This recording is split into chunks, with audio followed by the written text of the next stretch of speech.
नमस्कार मेरे प्यारे श्रोताओं, आज मैं आपके लिए एक अनोखी कहानी लेकर आई हूँ जो आपके दिल को छू जाएगी। तो बिना देर किए चलिए कहानी शुरू करते हैं। एक छोटे से गांव में एक बुढ़ा और एक बुढ़िया निवास करते थे। दोनों की धार्मिक प्रवृत्ति अत्यंत प्रगाढ़ थी, परंतु उनके जीवन में एक गहरी कमी थी, उनकी संतान का अभाव। उम्र के साथ साथ उनकी चिंताएं भी बढ़ती जा रही थी। बुढ़िया, जो कि पूजा पाठ में संलग्न रहती थी, अपने मनोकामनाओं के लिए ईश्वर से प्रार्थना करती थी। जब उनकी वृद्धावस्था में माता की कृपा से कुछ हर्षित क्षण आए तो बुढ़ा अपनी पत्नी की हर ख्वाहिश को पूरा करने का प्रयास करता था। बुढ़िया का एक दिन मन बैर खाने का हुआ। गर्मियों की तपिश में बुढ़ा सोचने लगा, क्या इस मौसम में बैर कहीं मिल पाएगा? लेकिन पत्नी की इच्छा पूरी करने के लिए वह जंगल में बैर की तलाश में निकल पड़ा। काफी समय भटकने के बाद वह एक तालाब के किनारे पहुंचा, जहां एक बैर की झाड़ी खड़ी थी। जैसे ही उसने कुछ बेर तोड़ने का प्रयास किया, अचानक तालाब के किनारे से एक विशाल मगरमच्छ प्रकट हुआ। मगरमच्छ ने अपनी भीषण सांसों से बुढ़े को अपनी ओर खींच लिया। जब वह मगरमच्छ के मुंह में समा गया तो मगरमच्छ ने कहा, आज तुम्हारी किस्मत खत्म हो गई। बुढ़ा बचाव के लिए विनती करने लगा, मेरी पत्नी गर्भवती है और हमारी उम्र के साथ हमें संतान सुख की आवश्यकता है, कृपया मुझे मत खाओ। मगरमच्छ ने कहा, ठीक है, मैं तुम्हें छोड़ सकता हूँ। यदि तुम्हारे यहाँ बेटा हुआ तो वह तुम्हारा होगा, पर यदि बेटी हुई तो मुझे दे दो। बुढ़ा ने मजबूरी में सहमति दी और मगरमच्छ ने उसे छोड़ दिया। घर पहुंचकर उसने घबराहट में अपनी पत्नी को सारी बातें बताई। समय बीतते गए और 9वें महीने में उसकी पत्नी ने एक अत्यंत सुंदर कन्या को जन्म दिया। वह कन्या न केवल रूपवती थी बल्कि गुणों से भी परिपूर्ण थी। कन्या बड़ी होने लगी और बुढ़ा अपनी बेटी के भविष्य के बारे में चिंता करने लगा। उसे यह सोचकर भयभीत होना पड़ा कि कैसे वह मगरमच्छ को अपनी बेटी दे पाएगा, परंतु उसे लगा कि मगरमच्छ तो तालाब में ही रहता है, उसे क्या पता चलेगा कि उसकी बेटी हुई है या बेटा। इस सोच के चलते बुढ़ा अपनी बेटी को बड़े प्यार से पालने लगा। उसकी बेटी सभी को मोहित कर देती थी, वह इतनी आकर्षक थी। एक दिन जब बुढ़ा खेत में कार्यरत था, अचानक बाढ़ आ गई। बाढ़ के पानी के साथ मगरमच्छ ने उसके खेत में प्रवेश किया और बुढ़े को पकड़ लिया। उसने कहा, तुमने मुझसे धोखा किया है, तुमने मुझे यह नहीं बताया कि तुम्हारी बेटी हुई है या बेटा। बुढ़ा अत्यंत घबराया हुआ बोला, मेरी बेटी हुई है, मुझे मत मारो। मगरमच्छ ने कहा, 14 साल बीत गए हैं, तुमने मुझे कभी नहीं बताया। बुढ़ा अपनी बेटी के प्रति गहरी भावनाओं के साथ बोला, वह हमारे बुढ़ापे की एकमात्र संजीवनी है। मगरमच्छ ने जवाब दिया, मैं इस सब में रुचि नहीं रखता। बुढ़ा ने सोचा कि अगर वह मगरमच्छ को संतुष्ट कर सके तो वह उसे छोड़ सकता है। बुढ़ा ने कहा, ठीक है, मैं तुम्हें अपनी बेटी के बारे में बताऊंगा, लेकिन कृपया मुझे अभी मत मारो, कल मैं अपनी बेटी को लेकर आऊंगा। इस प्रकार बुढ़ा अपने परिवार की सुरक्षा के लिए एक नई योजना बनाने लगा। अगले दिन उसने अपनी बेटी को समझाया कि उसे एक महत्वपूर्ण कार्य के लिए जंगल में जाना है। जब वह अपनी बेटी को लेकर जंगल की ओर बढ़ा तो वह सोचने लगा कि कैसे उसे मगरमच्छ को संतुष्ट करना है। लेकिन बुढ़ा ने यह भी तय किया कि अपनी बेटी को बचाने के लिए वह हर संभव प्रयास करेगा। जंगल में पहुंचकर बुढ़ा ने अपनी बेटी को कहा, बेटी, हमें एक मगरमच्छ से मिलना है, वह हमारी मदद कर सकता है। कन्या ने आश्चर्य से पूछा, पिताजी, मगरमच्छ से मिलने का क्या कारण है?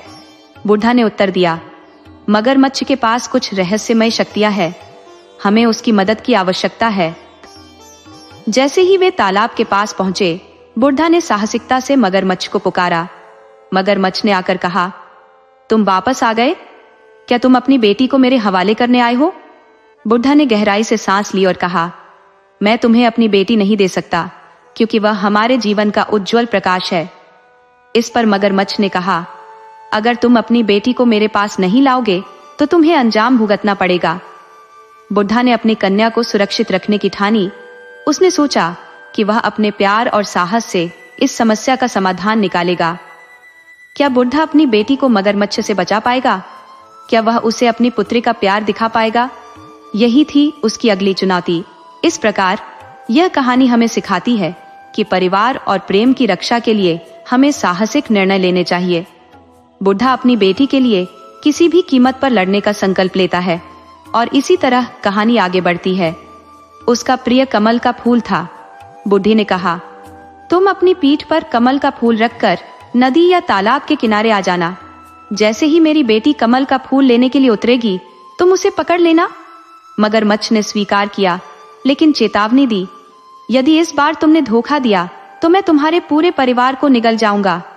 बुढ़ा भयभीत होकर घर लौटा और चिंता में एक कोने में बैठकर फूट फूट कर रोने लगा। बुढ़िया ने देखा कि उसका पति परेशान है, तो उसने पूछा, क्या हुआ? बुढ़ा ने कहा, कुछ नहीं, परंतु उसकी पत्नी ने कहा, सच्ची बात बताओ। अंततः बुढ़ा ने सारी सच्चाई बता दी। जब तुमने मुझे बेर लेने के लिए जंगल भेजा था, तब मैंने मगरमच्छ से अपनी जान बचाने का वादा किया था, लेकिन आज वही मगरमच्छ फिर आ गया है और उसने मेरी बेटी को मंगवाया है। बुढ़िया ने कहा, अब जो तुमने उससे वादा किया है वह तो पूरा करना पड़ेगा। उनकी बेटी बहुत ही संस्कारी और गुणवान थी, माता रानी की भक्त थी। उसने अपनी बेटी से कहा, कल तुम अपने मामा के घर जाओगी। ननिहाल जाने की बात सुनकर बेटी बहुत खुश हुई। बच्चे तो हमेशा ननिहाल जाने के लिए उतावले होते हैं। बुढ़ा अपनी बेटी को लेकर जंगल के रास्ते पर चल पड़ा। चलते चलते वे तालाब के किनारे पहुंचे। बुढ़ा बोला, बेटी तुम यहाँ बैठो, मैं तुम्हारे लिए कुछ खाने पीने का इंतजाम करता हूँ। लेकिन उस समय लड़की को भूख प्यास लगने लगी। उसने अपने पिता को कहा, मैं यहाँ बैठकर तुम्हारा इंतजार करूंगी। जैसे ही वह बैठी, उसने देखा कि तालाब में एक सुंदर कमल का फूल खिला है। उसके मन में आया, इस कमल का फूल तो बहुत प्यारा है। वह पानी में घुटने तक गई और देखा कि कमल का फूल धीरे धीरे पीछे हट रहा है। उसने जोर से चिल्लाते हुए कहा, बाबा, कमल का फूल पीछे जा रहा है। लेकिन उसके बाबा को सुनने वाला कोई नहीं था। फूल के पीछे हटने पर वह और आगे बढ़ी, फिर चिल्लाई, कमल का फूल पानी गर्दन तक आ रहा है। उसने जितना चिल्लाया, उसका बाप उसे सुनने नहीं आया। अब उसे समझ आ गया कि उसके बाबा उसे छोड़कर जा चुके हैं। तभी तालाब से मगरमच्छ निकला। उस खूबसूरत कन्या को देखकर वह घबरा गई। मगरमच्छ ने उसे अपने जबड़े में भर लिया और तालाब के दूसरी पार एक गुफा में ले जाकर डाल दिया। मगरमच्छ ने उसे खाने का मन त्याग दिया, क्योंकि वह बहुत सुंदर थी। अब मगरमच्छ जो तालाब में रहता था, उसके पास जो भी व्यक्ति आता वह उन्हें खा जाता।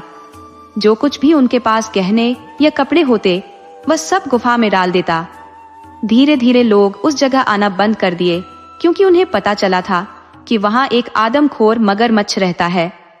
समय बीतता गया और कन्या गुफा में पड़ी रही। मगरमच्छ जिन लोगों को खाता, उनके खाने पीने की चीजें वह कन्या के लिए लाता। साथ ही जो पैसे और गहने होते, वह सब भी गुफा में डाल देता। कन्या अपने भाग्य को दोष देती, सोचती, मेरे माता पिता ने मुझे मौत के मुंह में क्यों झोंका। उसने माता रानी से प्रार्थना की, हे माता, मुझे इस स्थिति से निकालो। वो रोज अपने माता पिता को याद करती और यह सोचती कि क्या उनके दिल में उसके लिए कोई प्यार नहीं था।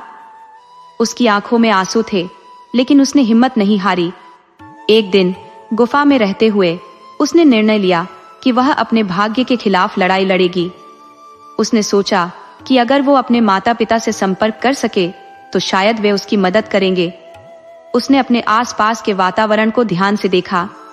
उसने यह महसूस किया कि गुफा में बहुत सारे चमकीले पत्थर और खजाना पड़ा हुआ था, जो मगरमच्छ ने खाए गए लोगों से लूट लिया था। कन्या ने अपनी योजना बनाई।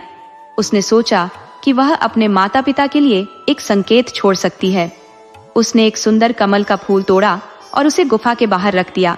उसने सोचा, अगर मेरे माता पिता मुझे खोजने आएंगे तो उन्हें यह फूल देखकर मुझे ढूंढने में मदद मिलेगी। उसने अपनी हिम्मत बढ़ाई और फूल को बाहर रख दिया। अब उसे उम्मीद थी कि शायद कोई न कोई उसे ढूंढेगा और उसकी सहायता करेगा। दिन बीतते गए और वह उम्मीद करती रही। क्या उसके माता पिता उसकी मदद के लिए आएंगे? क्या वह अपनी स्वतंत्रता प्राप्त कर पाएगी? यही थी उसकी अगली चुनौती। इस प्रकार कहानी हमें सिखाती है कि विपरीत परिस्थितियों में भी हमें अपने संघर्ष को नहीं छोड़ना चाहिए। कन्या ने हिम्मत नहीं हारी। बल्कि उसने अपने भाग्य को बदलने की ठानी। यही उसकी साहसिकता का प्रतीक है। हे माता रानी, कोई ऐसा उपाय बताओ जिससे मैं इस खतरनाक स्थान से बाहर निकल सकूं। धीरे धीरे तालाब के किनारे न तो कोई मानव नजर आ रहा था, न ही जानवर। दरअसल मगरमच्छ ने सभी को अपना निवाला बना लिया था, जिससे लोग उस क्षेत्र में आने से कतराने लगे थे। कई दिनों से कोई भी वहां नहीं आया। मगरमच्छ जो गुफा में बैठा था, उसने देखा कि लड़की मोटी ताजी है। उसे देखकर उसकी आंखों में ललक आ गई। उसने सोचा, आज तो मैं इसे ही खा जाऊंगा। लेकिन लड़की बहुत डरी हुई थी, क्योंकि समय बीत रहा था और मगरमच्छ के दांतों में थोड़ा खराबी आ गई थी। मगरमच्छ ने कहा, आज मैं तुम्हें खा जाऊंगा और अपनी भूख को शांत कर दूंगा, क्योंकि मैं कई दिनों से भूखा हूं। तुम्हें मैंने इसी दिन के लिए बचा रखा था, लेकिन पहले मैं अपने दांतों को धार लगवाने जाता हूं। जैसे ही मगरमच्छ अपने दांतों को धार देने के लिए बाहर गया, लड़की ने साहस जुटाया। उसने वहां पर इकट्ठा की गई सभी धन दौलत, गहने, जेवर और अन्य वस्तुएं इकट्ठा की। उसने कुछ मिट्टी और कीचड़ अपने चेहरे पर लपेट लिया ताकि वह छिप सके। फिर उसने माता रानी का नाम लेकर वहां से भागने का साहस किया। गुफा छोड़कर जंगल की ओर भागते हुए अचानक उसे एक शेर की दहाड़ सुनाई दी। ये सुनकर वह बहुत घबरा गई और सोचने लगी, आसमान से गिरी तो खजूर पर आ टपकी। वह मगरमच्छ से तो बच गई, लेकिन अब शेर से कैसे बचेगी? जब उसने शेर को अपनी ओर ललचाई नजरों से आते हुए देखा, तो वह एक बड़े पीपल के पेड़ से चिपक गई और प्रार्थना करने लगी, हे भगवान, हे माता रानी, अगर कोई है तो यह पेड़ तुरंत फट जाए और मैं इसमें समा जाऊं। अचानक पेड़ फट गया और वह लड़की उसके तने के अंदर चली गई। यह सब एक अद्भुत चमत्कार था और वह उस पेड़ के अंदर रहने लगी। समय बीतने लगा। अब एक दिन उस राज्य का राजकुमार शिकार करने के लिए उसी जंगल में आया। धूप की तीव्रता से थककर उसने उसी पेड़ की छाया में आराम करने का निश्चय किया। उसने सोचा, चलो बैठकर दातुन कर लूं। जैसे ही उसने नीम के पेड़ की डाली तोड़ने की कोशिश की, उस पेड़ से आवाज आई, धीरे धीरे तोड़ना, कहीं मेरी आंख या नाक न टूट जाए। राजकुमार ने यह सुरीली आवाज सुनी और सोचने लगा, इस पेड़ से कौन बोल रहा है। जब उसने फिर से डाली तोड़ी तो फिर वही आवाज आई, धीरे धीरे तोड़ना, कहीं मेरे हाथ न टूट जाए। राजकुमार ने यह आवाज सुनकर अपने राजमहल लौटने का फैसला किया। सारी रात वह यही सोचता रहा कि उस पेड़ से इतनी सुरीली आवाज कैसे आ रही थी। वह निश्चय कर चुका था कि उसे उस पेड़ से शादी करनी है। जब उसने अपने पिता से यह बात कही तो राजा ने पूछा, बेटा, ये क्या बात हुई? तुम पेड़ से शादी करना चाहते हो? लेकिन राजकुमार ने अपनी बात पर अडिग रहकर कहा, हाँ, मुझे इस पेड़ से शादी करनी है। राजा अपने बेटे की खुशी के लिए चिंतित थे। उन्होंने सोचा, समय आने पर बेटा खुद समझ जाएगा। अंततः राजा ने राजकुमार की शादी उस पेड़ से कर दी। विवाह के बाद उन्होंने उस पेड़ को जड़ से उखाड़कर राजमहल में लगा दिया। अब वह लड़की जो पेड़ के अंदर थी, धीरे धीरे उस पेड़ की आत्मा बन गई। जब राजकुमार ने अपनी पत्नी के रूप में उस पेड़ को देखा तो उसे यकीन हुआ कि वह सच में एक अद्भुत पत्नी है।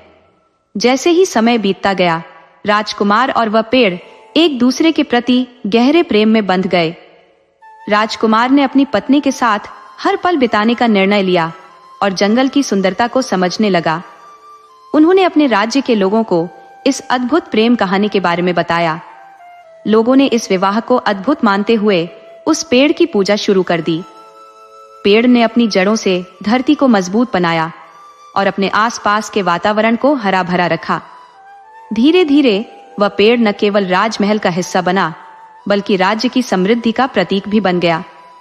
इस प्रकार ये कहानी हमें यह सिखाती है कि प्रेम की शक्ति और साहस से हम कठिनाइयों को पार कर सकते हैं। प्यार का सच्चा अर्थ केवल भौतिक रूप में नहीं, बल्कि आत्मिक और प्राकृतिक रूप में भी होता है। और इसलिए हर प्राणी में एक अनोखी कहानी होती है, जिसे हमें समझने और सराहने की आवश्यकता है। एक समय की बात है, एक राजा का बहुत सुंदर और विशाल बगीचा था। उस बगीचे में एक विशेष पेड़ लगाया गया था और वही पेड़ अब एक कहानी का हिस्सा बनने जा रहा था। राजकुमार की शादी उस पेड़ के साथ हो गई थी। ये सुनने में अजीब लगता है, लेकिन ऐसा ही हुआ। राजकुमार अब शांत और खुशहाल जीवन व्यतीत करने लगा। लेकिन एक रात उसने कुछ ऐसा देखा जिसने उसकी पूरी दुनिया बदल दी। रात के अंधेरे में उस पेड़ से एक सुंदर लड़की निकलती और महल के अंदर जाती। वहां वह सारे काम करती, महल की सफाई, खाना बनाना और अन्य घर के काम। जैसे ही वह अपने काम समाप्त करती, वह फिर से उसी पेड़ के अंदर समा जाती। ये घटना रोज होती और राजकुमार इसे ध्यान से देखने लगा। वह जानना चाहता था कि यह लड़की कौन है और क्यों छिपकर काम करती है। वह लड़की वास्तव में एक राजकुमारी थी जिसका नाम ज्योति था। उसका दिल भरा हुआ था दर्द और कड़वाहट से। वह अपने माता पिता के घर वापस नहीं जाना चाहती थी, क्योंकि उन्होंने उसे धोखा देकर तालाब के पास छोड़ दिया था, जहां एक आदमखोर मगरमच्छ रहता था। मगरमच्छ के हवाले करके उन्होंने उसे मरने के लिए छोड़ दिया था। लेकिन उस डरावने तालाब से भागने के बाद वह पेड़ ने उसे अपनी शरण दी थी। राजकुमार ने जब उससे विवाह किया तो वह उसी पेड़ के अंदर रहने लगी। एक दिन राजकुमार ने उसे महल के काम करते हुए देख ही लिया। वह बेहद सुंदर थी और उसकी उपस्थिति ने राजकुमार के मन में एक खास जगह बना ली थी। उसने सोचा कि अब इस रहस्य का समय समाप्त हो गया है। उस रात जब लड़की पेड़ के अंदर वापस जाने लगी तो राजकुमार ने पेड़ को जला दिया। वह लड़की जब लौटी और जलते हुए पेड़ को देखा तो उसकी आंखों में आंसू भर आए और वह जोर जोर से रोने लगी। तभी राजकुमार ने उसे शांत किया और कहा, तुम्हें अब डरने की जरूरत नहीं है। अब तुम्हें इस पेड़ के अंदर छिपने की कोई आवश्यकता नहीं है। तुम मेरी पत्नी हो, मेरी रानी हो। अब तुम्हें महल में खुले दिल से रहना चाहिए। लड़की ने रुककर राजकुमार की बात सुनी।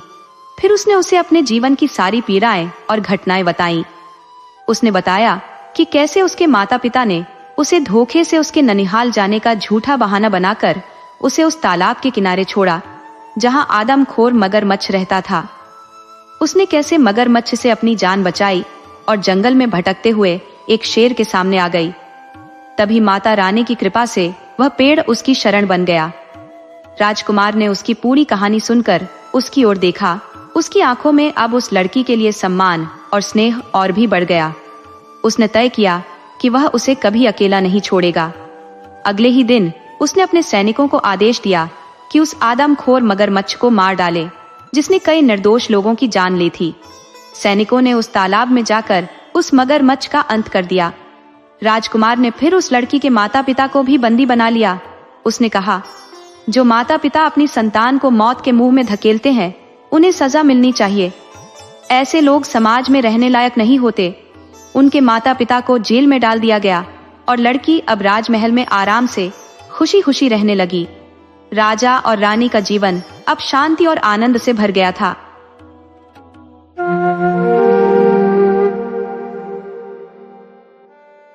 एक राजा और रानी थे जिनके 3 बच्चे थे।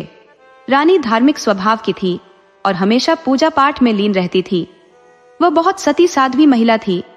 एक रात जब राजा और रानी सो रहे थे, रानी को सपना आया। उसने देखा कि उसके पिता एक बड़ा जागरण, कीर्तन, हवन और यज्ञ करवा रहे हैं, जिसमें सभी लोगों को बुलाया गया है, लेकिन उसे निमंत्रण नहीं मिला। इस सपने से रानी की नींद खुल गई और वह तुरंत राजा से कहने लगी, राजा साहब, मैंने सपना देखा है कि मेरे पिताजी एक बहुत बड़ा हवन और कीर्तन करवा रहे हैं, लेकिन हमें बुलावा नहीं भेजा है। राजा ने उसे समझाते हुए कहा, रानी, यह बस एक सपना है। सपनों का कोई ठोस मतलब नहीं होता। हो सकता है कि वह सच में कुछ कर रहे हो, लेकिन अगर उन्होंने हमें बुलाया नहीं है तो हमें भी वहां नहीं जाना चाहिए। बिना बुलाए किसी के यहाँ जाना सही नहीं होता। पर रानी की जिद बढ़ती गई। नहीं, मेरे पिताजी के यहाँ इतना बड़ा आयोजन हो रहा है तो मैं तो जाऊंगी, आप भी मेरे साथ चलिए। राजा ने समझाया, मैं तुम्हें नहीं रोकूंगा, तुम जा सकती हो, लेकिन मैं बिना बुलावे के वहां नहीं जाऊंगा। अगले दिन राजा ने रानी के लिए पालकी तैयार करवाई, तीनों बच्चों को सजाया और 4 कहारों को भी बुलवाया। साथ में एक दरबान भी भेज दिया। रानी अपने मायके के लिए निकल पड़ी। वे काफी दूर चल चुके थे, क्योंकि उस समय के रास्ते पैदल और कठिन थे।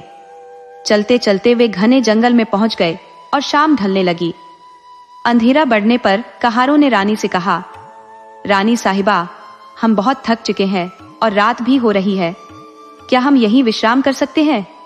रानी ने कहा, ठीक है, हम यहीं रुक जाएंगे। अब सब वहीं पर रुक गए। दरबान घोड़े पर आगे आगे चल रहा था, जबकि कहार पालकी लेकर पीछे चल रहे थे। रानी ने कहा, यहीं रात बिताएंगे। रानी, जो बहुत धार्मिक और सिद्ध महिला थी, माँ दुर्गा की बड़ी भक्त थी। वह हमेशा माँ दुर्गा से प्रार्थना करती थी और उनकी हर इच्छा पूरी होती थी। रानी ने माँ दुर्गा से प्रार्थना की, हे माँ, कृपा करके यहाँ 3 छोटे छोटे कमरे बना दो। एक कमरे में मैं और मेरे बच्चे रहेंगे, दूसरे में दरबान और तीसरे में कहार। माँ दुर्गा की कृपा से तुरंत 3 कमरे प्रकट हो गए। फिर रानी ने एक तालाब की प्रार्थना की ताकि वे पानी का काम भी कर सके। माँ की कृपा से एक छोटा तालाब भी बन गया। अब उन्होंने खाना बनाया, खाया और सोने चले गए। रात के समय दरबान की नीयत बदल गई। उसने सोचा, रानी को अपनी रानी बना लूंगा और दरबान और कहारों को मार दूंगा। उसके पास तलवार थी और वह रानी के कमरे के दरवाजे पर जाकर खटखटाने लगा। रानी ने पूछा, कौन है? दरबान ने कहा, रानी साहिबा, मैं दरबान हूं, दरवाजा खोलिए। दरबान की बेहूदगी और नीचता देखकर रानी का क्रोध 7वें आसमान पर पहुंच गया। उसने गुस्से में कहा, तुम्हारी ये जुर्रत, मुझसे इस तरह की बातें करने की हिम्मत कैसे हुई? लेकिन दरबान, जिसकी नीयत पहले से खराब थी, सोचा कि रानी एक औरत है, डर जाएगी और वह अपनी मनमानी कर लेगा। उसने ठान लिया कि अगर रानी उसकी बात नहीं मानेगी तो वह उसे और बच्चों को मारकर सबको यह कह देगा कि जंगल में कोई हिंसक जानवर उन्हें खा गया। रानी ने फिर साफ शब्दों में कहा, दरवाजा नहीं खुलेगा, तुम अपने कमरे में लौट जाओ, वरना राजा साहब से कहकर तुम्हें कड़ी सजा दिलवाऊंगी। लेकिन दरबान, जो अपनी नीचता पर उतारू था, जिद पर अड्डा रहा। अब वह धमकी देने लगा, रानी साहिबा, दरवाजा खोलो, नहीं तो मैं इसे तोड़ दूंगा। रानी ने दृढ़ता से जवाब दिया, तुम चाहे कुछ भी कर लो, दरवाजा नहीं खुलेगा। आखिरकार दरबान ने दरवाजे को जोर से धक्का मारा और वह टूट गया। वह अंदर घुस आया और रानी से कहा, मैं आज रात तुम्हारे साथ रहूंगा। रानी ने उसकी बेहूदगी को ठुकराते हुए कहा, ऐसा कभी नहीं हो सकता।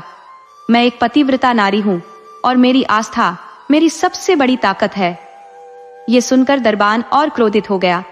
उसने रानी के बड़े बेटे को पकड़ लिया और धमकी दी, अगर तुमने मेरी बात नहीं मानी तो मैं तुम्हारे बेटे की गर्दन काट दूंगा। रानी ने शांत स्वर में कहा, तुम्हें जो करना है कर लो। दरबान ने निर्दयता से रानी के बड़े बेटे की गर्दन काट दी।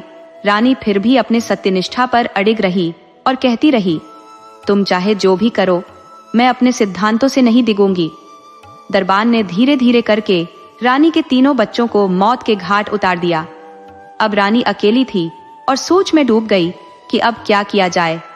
तभी उसने एक योजना बनाई और कहा, ठीक है दरबान, मैं तुम्हारी बात मानने को तैयार हूं, लेकिन पहले तुमने जो मेरे बच्चों का खून किया है, उससे तुम्हारे कपड़े खून से लथपथ हो गए हैं। पहले जाओ, उन्हें साफ करके आओ और स्वच्छ होकर लौटो। दरबान यह सुनकर बहुत खुश हुआ और तालाब की ओर चल दिया ताकि अपने कपड़े साफ कर सके। जैसे ही दरबान तालाब की तरफ बढ़ा, रानी ने माँ दुर्गा से प्रार्थना की, हे माँ, जो तालाब आपने हमें अस्थायी रूप से प्रदान किया था, कृपया इसे अभी मिटा दीजिए और इस जगह को पहले जैसा बना दीजिए। माँ दुर्गा की कृपा से तालाब तुरंत गायब हो गया। दरबान इधर उधर तालाब को ढूंढता रहा, लेकिन उसे कहीं कुछ नहीं मिला। उसकी बेइंतहा चाहत अब और बेकाबू हो रही थी, लेकिन उसे कुछ समझ नहीं आया। फिर रानी ने धरती माता से प्रार्थना की, हे धरती माता, अगर मैं सत्यनिष्ठ हूँ और मेरे संकल्प सच्चे हैं, तो कृपया मेरी रक्षा कीजिए और मेरे बच्चों को अपनी गोद में समेट लीजिए। तुरंत ही धरती फट गई और रानी ने अपने 3 बच्चों के शवों को धरती माता की गोद में सौंप दिया। उसने माँ दुर्गा से कहा, जब मैं अपने बच्चों को मांगूंगी तब मुझे ये लौट आए जाए। इसके बाद रानी जंगल से भाग निकली। रानी के जाते ही जो 3 कमरे माया से बने थे, वे भी गायब हो गए और जंगल पहले जैसा हो गया। दूसरी ओर जो कहार और दरबान थे, वे सब सोए हुए थे। दरबान अब तक पानी की तलाश में भटक रहा था। सुबह होने पर कहारों की आंख खुली और उन्होंने देखा कि आसपास कोई कमरे नहीं है, बस वे जमीन पर पड़े हुए हैं। उन्होंने जब दरबान को देखा तो उसके कपड़े खून से सने हुए थे। उन्होंने उससे पूछा, रानी साहिबा और बच्चे कहाँ हैं? दरबान ने अपनी बनावटी कहानी सुनाते हुए कहा, रानी साहिबा तो कहीं चली गई है और बच्चों को कोई जंगली जानवर खा गया। उन्हें बचाने की कोशिश में मेरे कपड़े भी खून से सन गए हैं। ये सुनकर कहार चौंक गए और सोचने लगे कि अब राजा से कैसे सामना होगा। उन्होंने तय किया कि पहले रानी के मायके जाए, जहां वह हो सकती है। रानी भागते भागते बहुत दूर निकल गई और फिर शाम होने लगी। रानी जंगल में भटकते भटकते थक चुकी थी। चलते चलते उसे एक गडरिया दिखाई दिया जो भेड़ बकरियां चरा रहा था और पास में ही उसकी एक छोटी सी झोपड़ी थी। रानी ने थकी मांदी हालत में गडरिये से विनती की, क्या मैं आज रात आपकी झोपड़ी में रुक सकती हूँ? गडरिया बोला, तुमने मुझे भाई कहा है, इस नाते तुम मेरी धर्म बहन हो। तुम जरूर मेरी झोपड़ी में रात बिता सकती हो। गडरिया बाहर आ गया और रानी ने झोपड़ी में रात बिताई। सुबह होते ही रानी उठी और जाते वक्त उसने गडरिये से कहा, भैया ये कुछ गहने हैं, इन्हें तुम रख लो। गडरिया बोला, नहीं बहन, तुमने मुझे धर्म का भाई माना है, मैं ये गहने नहीं ले सकता। लेकिन रानी ने जोर देकर कहा, इन्हें अपनी पत्नी के लिए रख लो, ये मेरा आभार है। गडरिये ने मना करते हुए कहा, बहन मैं तुम्हारा ऋणी हूं, लेकिन ये गहने रखना मेरे लिए उचित नहीं। रानी ने फिर जोर दिया और आखिरकार गडरिया गहने लेने के लिए तैयार हुआ। इसके बाद रानी फिर अपने सफर पर निकल पड़ी। रास्ते में एक तेज बहाव वाली नदी आई। रानी ने देखा कि किनारे पर एक नाव लगी हुई है और एक केवट वहां बैठा था। उसके पास कुछ देने के लिए कुछ नहीं था, लेकिन वह फिर भी हिम्मत करके केवट से बोली, केवट भैया मुझे इस नदी के पार पहुंचा दो। केवट बोला, बहन जब तुमने मुझे भैया कहा है तो तुम मेरी बहन हो गई हो, मैं तुम्हें अवश्य नदी पार करा दूंगा। केवट ने रानी को सुरक्षित नदी पार पहुंचा दिया। पार पहुंचने के बाद रानी ने केवट से कहा, भैया अगर मैं तुमसे कुछ मांगूं तो क्या तुम मुझे दोगे? केवट ने जवाब दिया, बहन तुमने मुझे धर्म का भाई माना है, मेरी जान भी मांगोगी तो दे दूंगा। रानी बोली, भैया मुझे अपने कपड़े दे दो, धोती कुर्ता और गमछा। केवट ने हैरानी से पूछा, बहन तुम ये क्यों मांग रही हो? रानी ने कहा, मुझे इन्हीं की जरूरत है। केवट ने बिना कुछ कहे अपनी धोती कुर्ता और गमछा दे दिए। रानी ने पेड़ के पीछे जाकर अपने कपड़े बदले और मर्दाना भेष बना लिया। उसने अपनी साड़ी और गहने केवट को दिए और कहा, ये अपनी पत्नी को दे देना। केवट ने मना किया, लेकिन रानी के जिद करने पर वह मान गया। उधर दरबान राजा के पास पहुंचा और झूठी कहानी गढ़कर कहने लगा, राजा साहब मैंने रानी और बच्चों की पूरी देखभाल की, लेकिन जंगल में अचानक हिंसक जानवर आ गए, वे बच्चों को खा गए और रानी पता नहीं कहां चली गई। ये सुनकर राजा बहुत दुखी हुआ। उसे पछतावा हुआ कि उसने रानी को जाने से मना किया था, लेकिन उसने नहीं माना। अब राजा दरबान को लेकर रानी के मायके की ओर चल पड़ा। उधर रानी ने मर्दाना भेष में अपने पिता के गांव की ओर रुख किया। गांव में लोग इकट्ठा थे और कोई बड़ा आयोजन हो रहा था। रानी भी उन लोगों के बीच जाकर बैठ गई। वह कीर्तन की तैयारी हो रही थी। रानी ने देखा कि गडरिया और केवट भी वहां आ गए थे और राजा भी दरबान के साथ वहां पहुंचा था। रानी ने अपना भेष ऐसा बना रखा था कि कोई उसे पहचान नहीं पा रहा था। तभी वहां घोषणा हुई कि जो भी कोई दिलचस्प कहानी सुनाएगा उसे अच्छा इनाम दिया जाएगा। रानी ने कहा, मैं एक कहानी सुनाती हूँ, लेकिन बीच में कोई मुझे टोकेगा नहीं, वरना मैं कहानी अधूरी छोड़ दूंगी। सभी ने हामी भर दी और कहा, तुम बेफिक्र होकर अपनी कहानी सुनाओ। रानी ने कहानी शुरू की। एक नगर में एक राजा रहता था जो बहुत दयालु और परोपकारी था। उसकी पत्नी जो पतिव्रता थी, ईश्वर की असीम कृपा से संपन्न थी। उसकी हर मन्नत पूरी हो जाती थी। एक रात राजा और रानी सोए हुए थे जब रानी ने सपना देखा कि उसके पिता एक बड़ा यज्ञ कर रहे हैं, लेकिन उन्होंने अपनी बेटी को निमंत्रण नहीं भेजा। राजा रानी के सपने को सुनकर अचंभित हो गया, लेकिन उसने कहा, मुझे विश्वास है कि तुम्हारे पिता ने यह अनजाने में किया होगा। रानी के पति ने उसे मायके जाने से मना किया था, पर वह नहीं मानी। जब उसके पिता को यह एहसास हुआ कि उन्होंने अपनी बेटी को न्योता नहीं भेजा, तब उन्होंने सभी को बुलाया और सफाई दी कि यह जानबूझकर नहीं हुआ। रानी ने सभी को चेताया था कि कोई उसकी कहानी सुनते समय बीच में टोकेगा नहीं, पर राजा बीच में बोल उठा, तुम्हारे पति ने ठीक कहा था, बिना बुलाए नहीं जाना चाहिए। सुनकर सभी बोले, राजा साहब कृपया शांत रहें और पूरी कहानी सुने। रानी ने कहा, देखा, मैंने कहा था ना कि कोई बीच में बोलेगा नहीं। राजा चुप हो गया और रानी ने अपनी कहानी फिर से शुरू की। उसने बताया, जब रानी ने अपने पति से अपने सपने के बारे में बताया तो पति ने उसे समझाया कि बिना बुलाए जाना अनुचित होगा, लेकिन रानी जिद पर अड़ी रही। राजा ने हार मानते हुए कहा, तुम्हें जाना है तो जाओ, लेकिन मैं नहीं आऊंगा, क्योंकि बिना निमंत्रण के जाने से अपमान होता है। जो राजा की बात को सुनकर रानी ने उसकी अनसुनी की और मायके जाने का निर्णय किया। राजा ने उसे पालकी और दरबान के साथ भेज दिया। वे रास्ते में जंगल पहुंचे और रात हुई। रानी का ठहरने का इंतजाम हुआ, पर दरबान की नीयत बदल गई। रात में दरबान ने रानी के 3 बच्चों की हत्या कर दी। ये सुनकर सभा में खड़े दरबान के पैरों तले जमीन खिसक गई। वह खून से सने कपड़ों के साथ यहाँ वहां भागने लगा, लेकिन कोई जगह नहीं मिली जहां वह अपने अपराध को छुपा सके। सैनिकों ने उसे पकड़ लिया। उन्होंने पूछा, कहां भाग रहे हो? दरबान घबराते हुए बोला, रानी के बच्चों को हिंसक जानवर खा गए। रानी भी गायब हो गई। सैनिक बोले, अगर यह सच है तो तुम भाग क्यों रहे हो? दरबान डरते हुए बोला, नहीं नहीं, मैं नहीं भाग रहा था। रानी ने आगे कहानी सुनाई।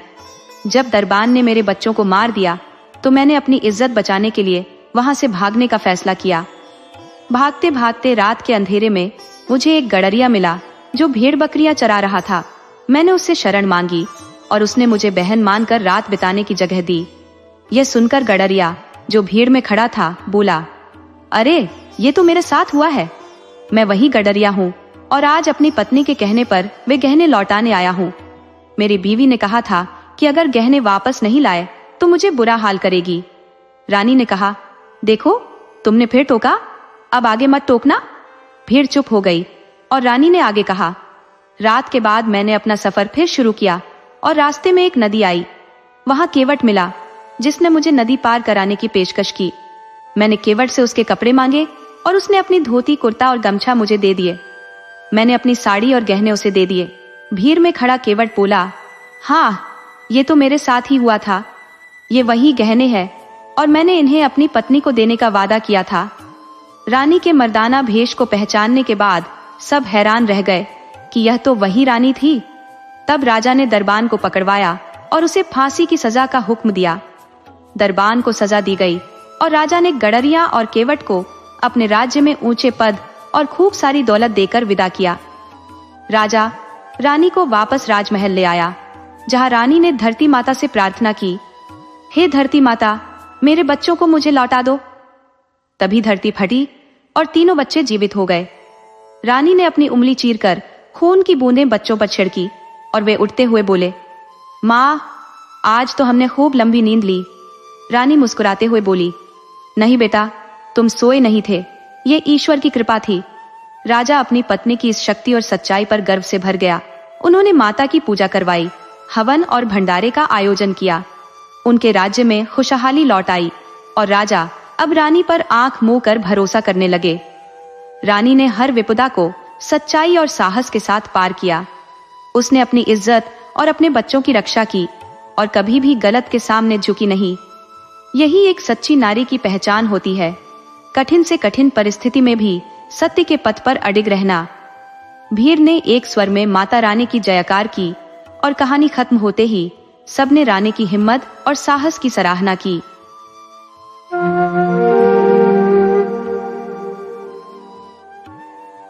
राधे राधे दोस्तों, आज हम आपको सुनाएंगे एक राजकुमारी के छल प्रपंच की दास्तां, कैसे उसने अपने ही पति का अंत कर दिया।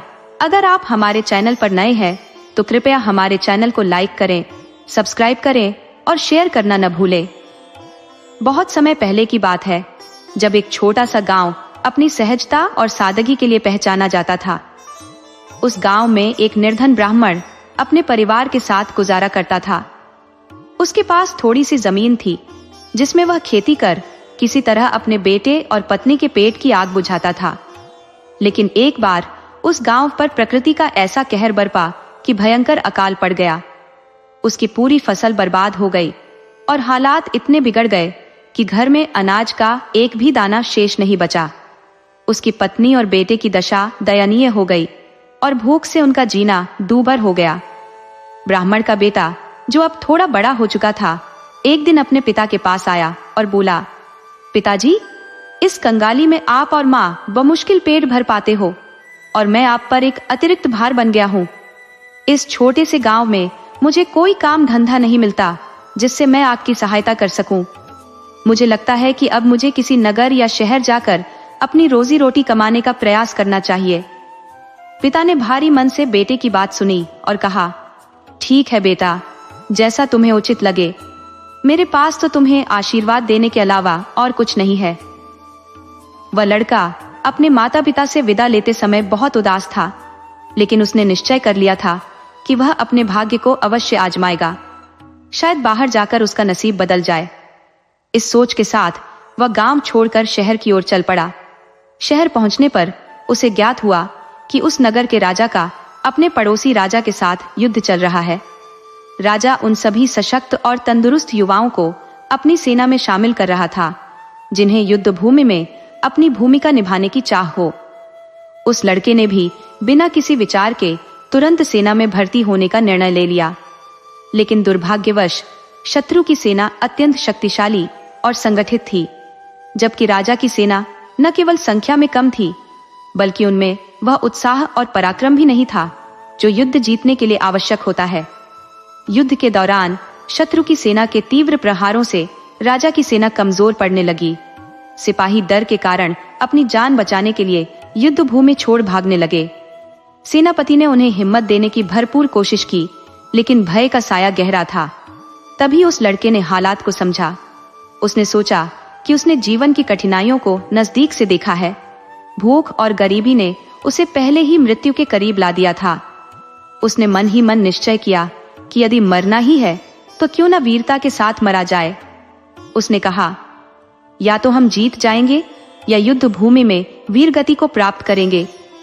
भूख से तड़प तड़प कर मरने से कहीं बेहतर यही होगा। कम से कम मेरा नाम तो अमर रहेगा। यह सोचकर उसने भागते हुए सैनिकों को रोका और उन्हें वापस लौटकर शत्रु का सामना करने के लिए प्रेरित किया। उसकी जोशीली बातों ने सैनिकों में अदम्य साहस भर दिया। अब वे सब अपने प्राणों की परवाह किए बिना दुश्मनों से भिड़ने के लिए तैयार हो गए। परिणाम स्वरूप उनकी वीरता ने शत्रु की सेना को परास्त कर दिया। शत्रु सेना मैदान छोड़कर भागने लगी। बूढ़ा सेनापति इस युवक की बहादुरी और नेतृत्व क्षमता से अत्यंत प्रभावित हुआ। जब उनकी सेना ने विजय प्राप्त की और पड़ोसी राज्य पर अधिकार कर लिया, तब प्रधानमंत्री ने राजा को यह सारा विवरण बताया। उसने उस लड़के की वीरता और समर्पण की भूरी भूरी प्रशंसा की। राजा इस बात से बहुत प्रसन्न हुआ। उसने अपने मंत्री को आदेश दिया कि उस लड़के को सम्मानित किया जाए और उसे राज्य के महत्वपूर्ण पद पर नियुक्त किया जाए। वह लड़का अब राज दरबार का एक अभिन्न हिस्सा बन गया। राजा ने भी उसे अत्यधिक पसंद करना शुरू कर दिया। परंतु राजा की एकमात्र संतान राजकुमारी बेहद सुंदर थी, लेकिन उतनी ही घमंडी भी। उसकी खूबसूरती की चर्चा दूर दूर तक थी, लेकिन उसका घमंड किसी को भी उससे निकट आने का साहस नहीं देता था। राजकुमारी ने यह प्रण लिया था कि वह केवल उसी युवक से विवाह करेगी जो उसकी कठिन शर्तों को स्वीकार करेगा और उसे स्वयं से भी अधिक प्रेम करेगा। उसकी शर्त यह थी कि यदि वह अपने पति से पहले मरती है तो उसका पति उसकी कब्र में जीवित रहते हुए उसके साथ दफन हो जाएगा, और यदि उसका पति पहले मृत्यु को प्राप्त करता है तो वह भी उसके साथ अपनी कब्र में दफन हो जाएगी। उसका मानना था कि पति पत्नी में से किसी एक के बिना दूसरे का जीवन निरर्थक है। उसकी इस अजीबोगरीब और कठोर शर्त को सुनकर सारे राजकुमारों ने उससे विवाह करने से इनकार कर दिया। केवल राजकुमार ही नहीं, नगर का कोई भी युवक उसके साथ विवाह करने का इच्छुक नहीं था। लोग उसके अहंकार और घमंड के कारण उसकी आलोचना करते थे। वे कहते, कैसी राजकुमारी है जो किसी का सम्मान नहीं करती, कितनी घमंडी है। राजमहल में उस गरीब लड़के को, जो अब एक महत्वपूर्ण पद पर था, इन बातों का पता चला। एक दिन राजा ने अपनी परेशानियां उससे शेयर की। इसी दौरान लड़के ने पहली बार राजकुमारी को देखा। उसे राजकुमारी पहली नजर में ही भा गई और वह उससे प्रेम करने लगा। जब उसने राजा से विवाह का प्रस्ताव रखा तो राजा ने उसे समझाने की बहुत कोशिश की। राजा ने कहा, यह तुम्हारे बस की बात नहीं है, उसकी शर्तें असंभव है। लेकिन लड़के ने दृढ़ता से उत्तर दिया, मैं उससे प्रेम करता हूँ और उसके लिए अपना सब कुछ त्यागने के लिए तैयार हूँ। मैं अपने वचन से कभी पीछे नहीं हटूंगा।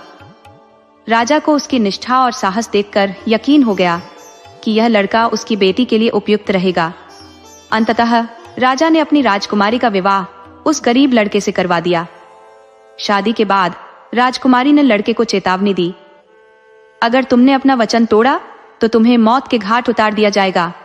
लड़के ने अपनी पत्नी को वचन दिया कि वह अपने वचनों से कभी पीछे नहीं हटेगा। धीरे धीरे समय बीतने लगा। दोनों पति पत्नी खुशी खुशी जीवन व्यतीत कर रहे थे। लेकिन जैसा कहा जाता है, सुख के पल क्षणिक होते हैं। एक दिन राजकुमारी अचानक गंभीर रूप से बीमार पड़ गई। राजा ने कई वैद्यों और चिकित्सकों से उसका इलाज करवाया, लेकिन कोई भी उसकी बीमारी का निदान नहीं कर सका। दूर दराज के प्रसिद्ध वैद्यों को बुलाया गया, परंतु उनकी सभी कोशिशें असफल रहीं। अंततः राजकुमारी की बीमारी ने उसे मृत्यु के कगार पर पहुंचा दिया और वह इस संसार को छोड़कर चली गई। अब लड़के को अपने वचन के अनुसार अपनी पत्नी की कब्र में तब तक रहना था जब तक कि उसकी अपनी मृत्यु नहीं हो जाती। राजा ने अपनी बेटी के लिए एक विशाल और भव्य कब्र का निर्माण कराया, लेकिन उसे अपने दामाद पर गहरा तरस आ रहा था। वह सोच रहा था, यह बेचारा तो जीवित रहते हुए ही मृत्यु का सामना करेगा। परंतु लड़के ने दृढ़ता से कहा, मैंने अपनी पत्नी से जो वचन दिया था उसे हर हाल में निभाऊंगा। मुझे उसी कब्र में दफना दिया जाए। राजा ने कब्र के भीतर कुछ खाद्य सामग्री और पानी रखवाया ताकि लड़का कुछ समय जीवित रह सके। लेकिन वह जानता था कि यह ज्यादा दिन तक नहीं चलेगा। लड़के ने अपनी निष्ठा और प्रेम से सभी को चकित कर दिया। बेचारा लड़का अपने पास रखे सीमित भोजन को इतने संयम से ग्रहण करता कि वह लंबे समय तक जीवित रह सके, क्योंकि धीरे धीरे मृत्यु की ओर बढ़ना किसी यातना से कम नहीं था। भूख और प्यास से तड़प तड़प कर मरना सरल नहीं होता, यह अत्यंत कठिनाई भरा होता है। अब तो उस तंग कब्र में घुट घुट कर जीने के अलावा उसके पास कोई विकल्प नहीं बचा था। बाहर निकलने का प्रयास राजा के सिपाहियों द्वारा उसकी हत्या को सुनिश्चित कर देता। धीरे धीरे उसकी खाद्य सामग्री समाप्त होने लगी और वह अपने जीवन के अंत का इंतजार करने लगा। एक दिन उसने देखा कि एक बड़ा और भयावह सांप कब्र के अंदर घुस आया। वह सांप अत्यधिक खतरनाक और आक्रामक प्रतीत हो रहा था। लड़के ने तुरंत अपनी तलवार निकाली, जिसे वह अपने साथ लेकर आया था, और उस सांप के 3 टुकड़े कर दिए। सांप वहीं तड़प कर मर गया और उसके कटे हुए टुकड़े कब्र के एक कोने में पड़े रह गए। अगले दिन एक और सांप उसी कब्र में प्रवेश कर गया। उसने वहां पड़े मरे हुए सांप को देखा और तुरंत पलटकर वापस चला गया। थोड़ी देर बाद वही सांप अपने मुंह में एक औषधीय जड़ी बूटी लेकर लौटा और मरे हुए सांप के कटे हुए हिस्सों पर उस बूटी को रख दिया। देखते ही देखते मरा हुआ सांप फिर से जीवित हो गया। ये चमत्कार देखकर लड़का विस्मित रह गया। दोनों सांप पुनः जीवित होकर कब्र से बाहर चले गए। जाते जाते दूसरा सांप जल्दबाजी में वह जड़ी बूटी वहीं छोड़ गया। लड़के ने सोचा कि क्यों न इस चमत्कारी बूटी को अपनी पत्नी पर आजमाया जाए। यदि यह मरे हुए सांप को जीवित कर सकती है तो शायद मेरी पत्नी को भी जीवन दान दे सके। उसने वह बूटी उठाई और बड़े साहस के साथ अपनी पत्नी की आंखों और गले पर लगा दी। कुछ ही क्षणों में उसकी पत्नी ने अपनी आंखें खोल दी। ये देख लड़का विस्मय और आनंद से भर गया। उसकी प्रसन्नता का कोई ठिकाना नहीं था। उसने तुरंत कब्र का दरवाजा खटखटाया। सिपाहियों ने राजा को इसकी सूचना दी। जब कब्र का दरवाजा खोला गया तो राजा ने देखा कि उसका दामाद और पुत्री दोनों जीवित हैं। यह दृश्य देखकर राजा अवाक रह गया। उसने दोनों को गले लगा लिया, लेकिन उसकी आंखों में यह दृश्य विश्वास से परे था। लड़के ने उस जड़ी बूटी के अस्तित्व को अपने तक सीमित रखा। उसने इसे अपने सबसे विश्वसनीय और निष्ठावान नौकर को सौंप दिया, जिस पर वह असीम भरोसा करता था। नौकर ने भी इसे अपनी जिम्मेदारी मानकर पूरी सावधानी से संभाल कर रख दिया, क्योंकि लड़के ने सोचा कि भविष्य में कभी इसकी आवश्यकता पड़ सकती है।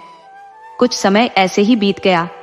इस बीच राजा की पुत्री के स्वभाव में अजीबोगरीब बदलाव आने लगे। उसकी आदतें पहले से काफी भिन्न हो गई। वह अपने पति के साथ हर छोटी छोटी बात पर विवाद करने लगी। पहले जैसा स्नेह और अपनापन अब कहीं गायब हो चुका था। उसने अपने पति के प्रति ऐसी बेरुखी और अवमानना का भाव अपना लिया कि उसे देखकर प्रतीत होता था मानो वह उस रिश्ते को समाप्त करने के लिए तत्पर हो। उसकी नाराजगी केवल अपने पति तक सीमित नहीं रही, वह अपने पिता के प्रति भी उदासीन हो गई। उसे लगने लगा कि राजगद्दी का असली अधिकारी वही है। हालांकि अपने पिता के समक्ष खुलकर कुछ कहने का साहस नहीं कर पाती थी, परंतु मन ही मन वह अपने पति से घृणा करने लगी थी।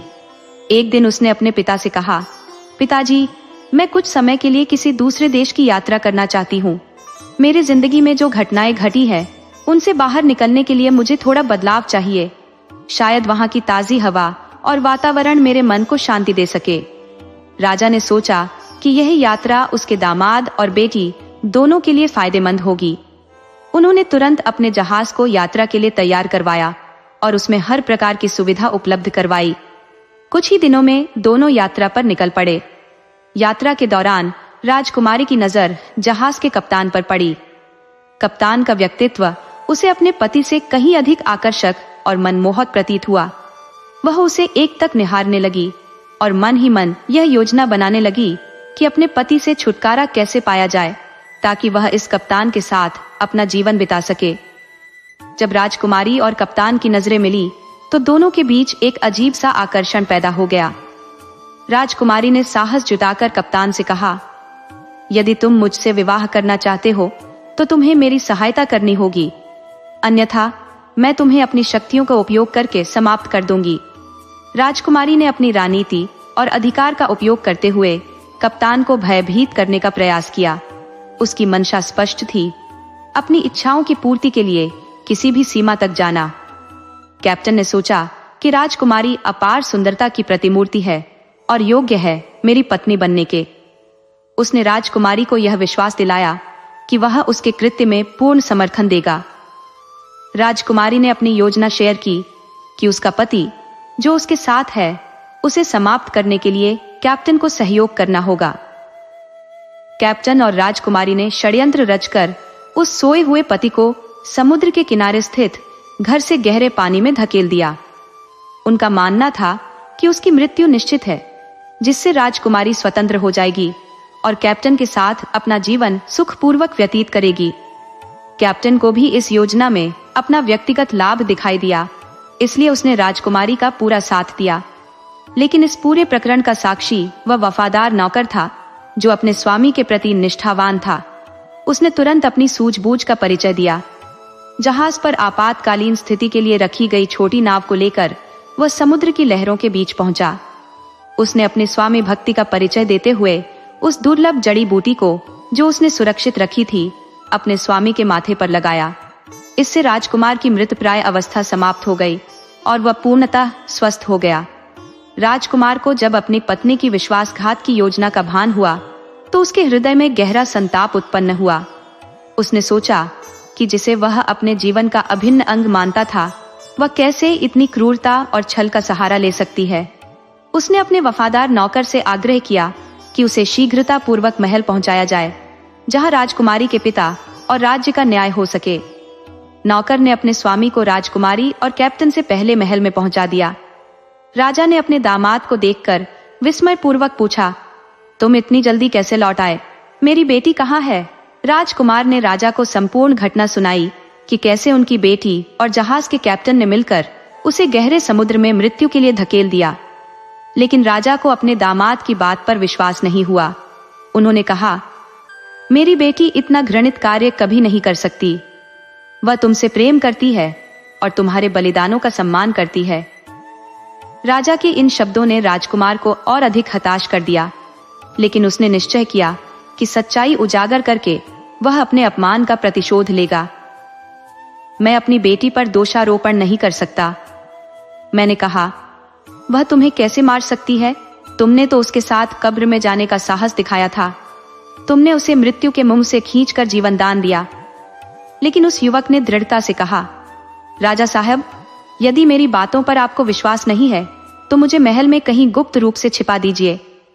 ये बात किसी को भी ज्ञात नहीं होनी चाहिए। जब राजकुमारी लौटेगी तब सच्चाई स्वतः उजागर हो जाएगी। राजा ने युवक की बात मानी और उसे महल के एक सुरक्षित कोने में छिपा दिया। अगले दिन राजकुमारी का जहाज भी वापस आ गया।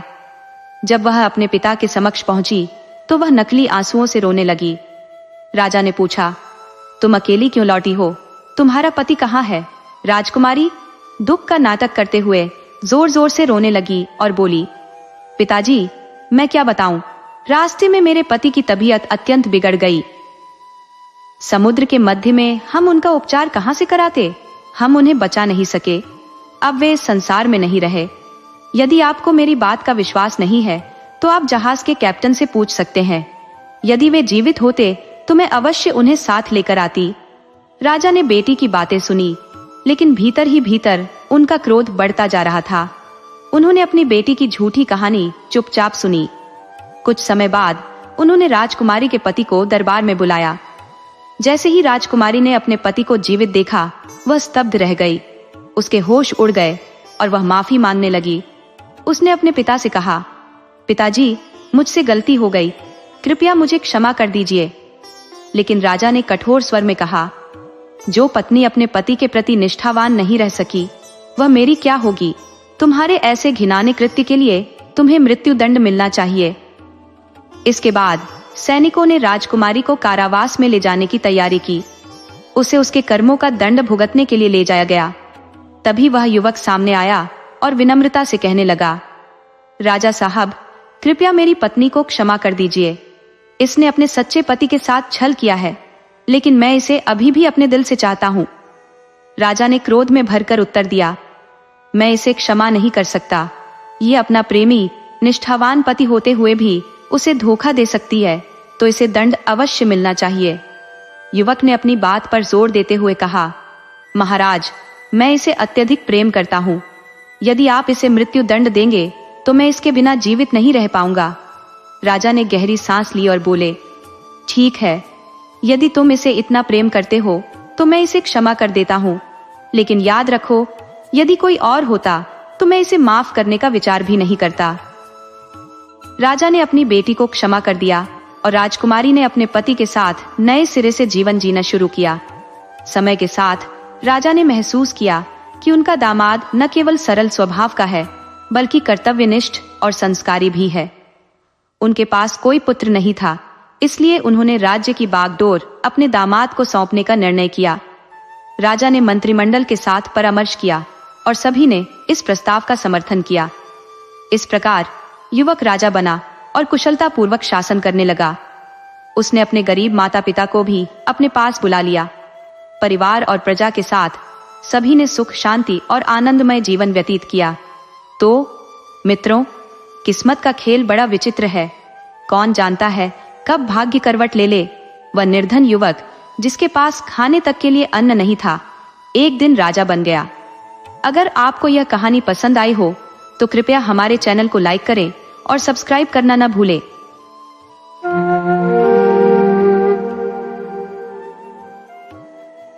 कई समय पहले की बात है।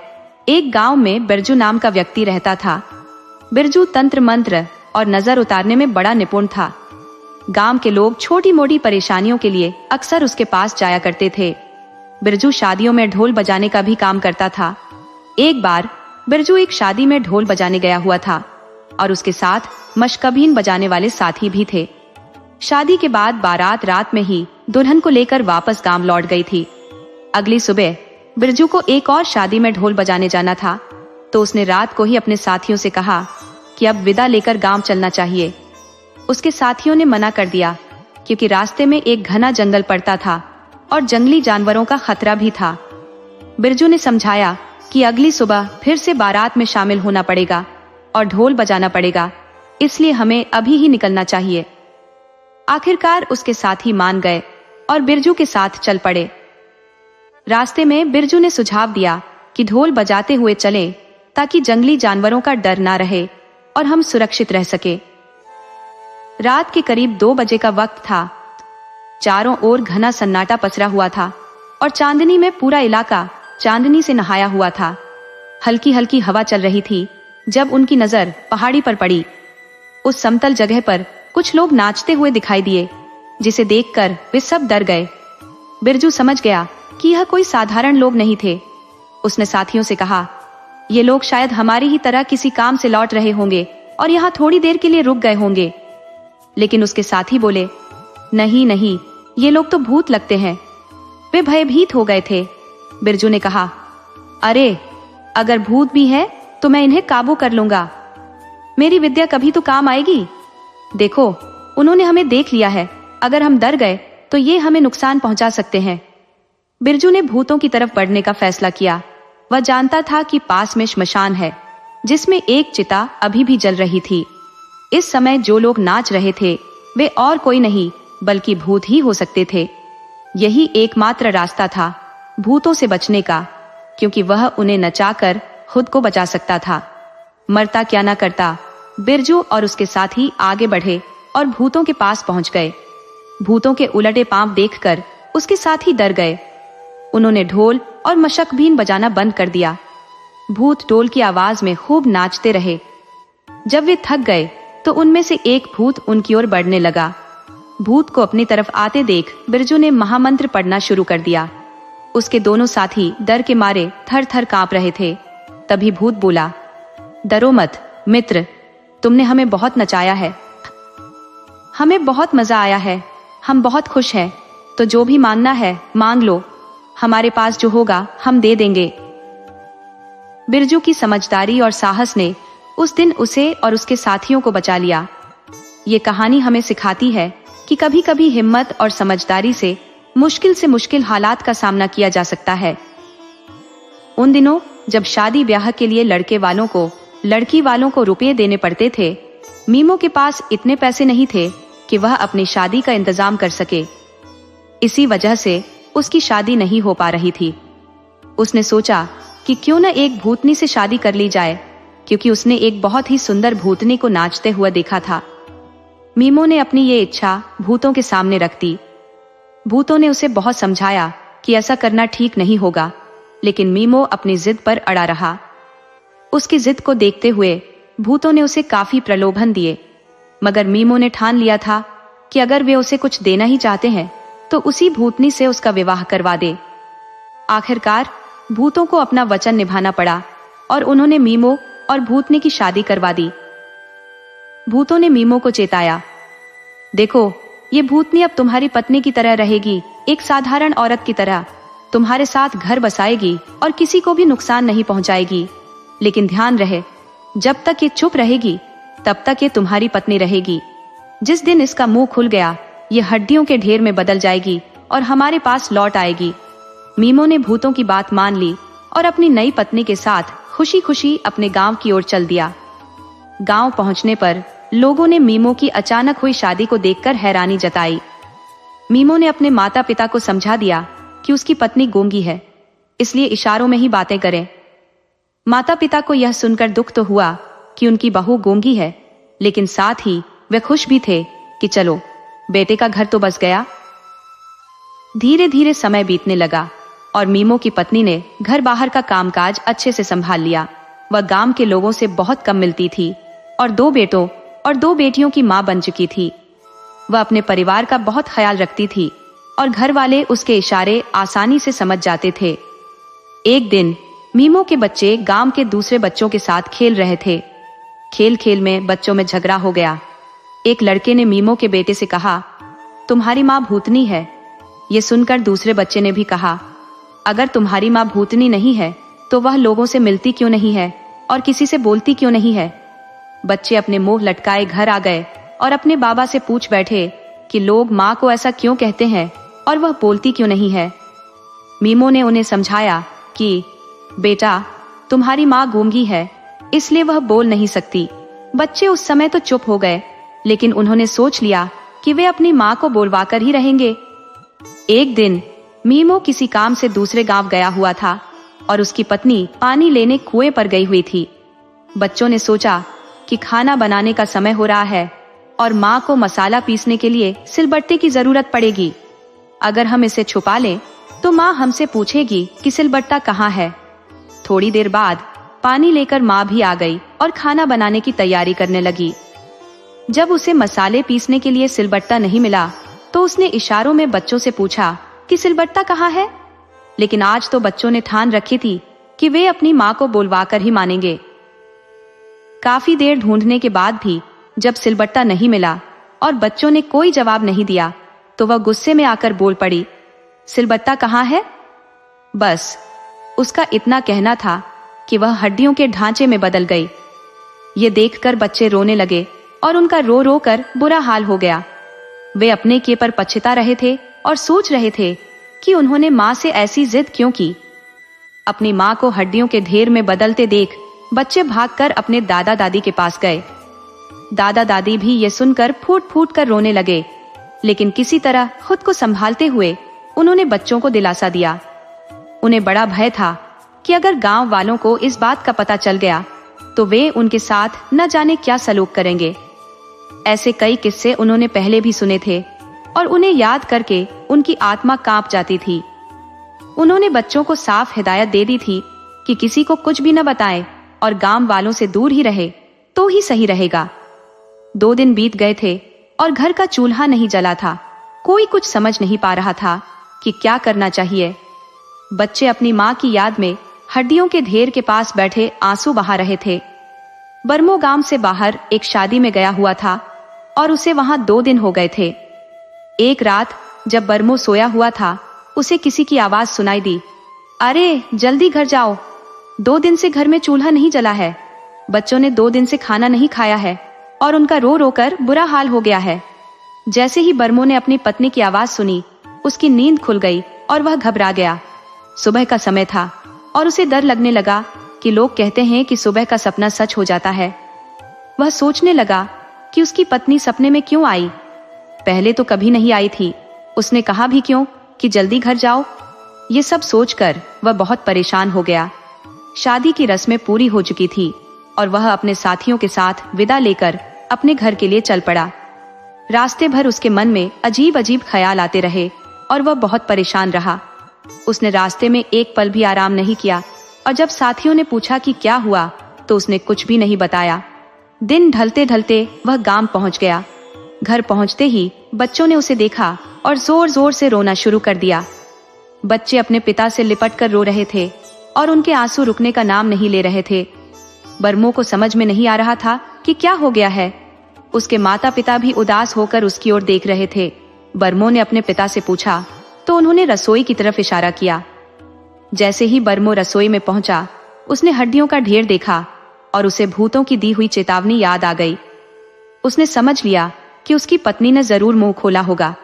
सपने में आई हुई बात भी उसे याद आ गई और उसने अपने पिता से सारी बात पूछी। उसके पिता ने उसे पूरी कहानी सुनाई और बरमो हड्डियों को सीने से लगाकर अपनी पत्नी की याद में जोर जोर से रोने लगा। बच्चे सहमे सहमे एक कोने में खड़े अपने पिता को देख रहे थे। बरमो को बच्चों पर बहुत गुस्सा आया, लेकिन वह माँ के बच्चे समझकर गुस्सा पी गया।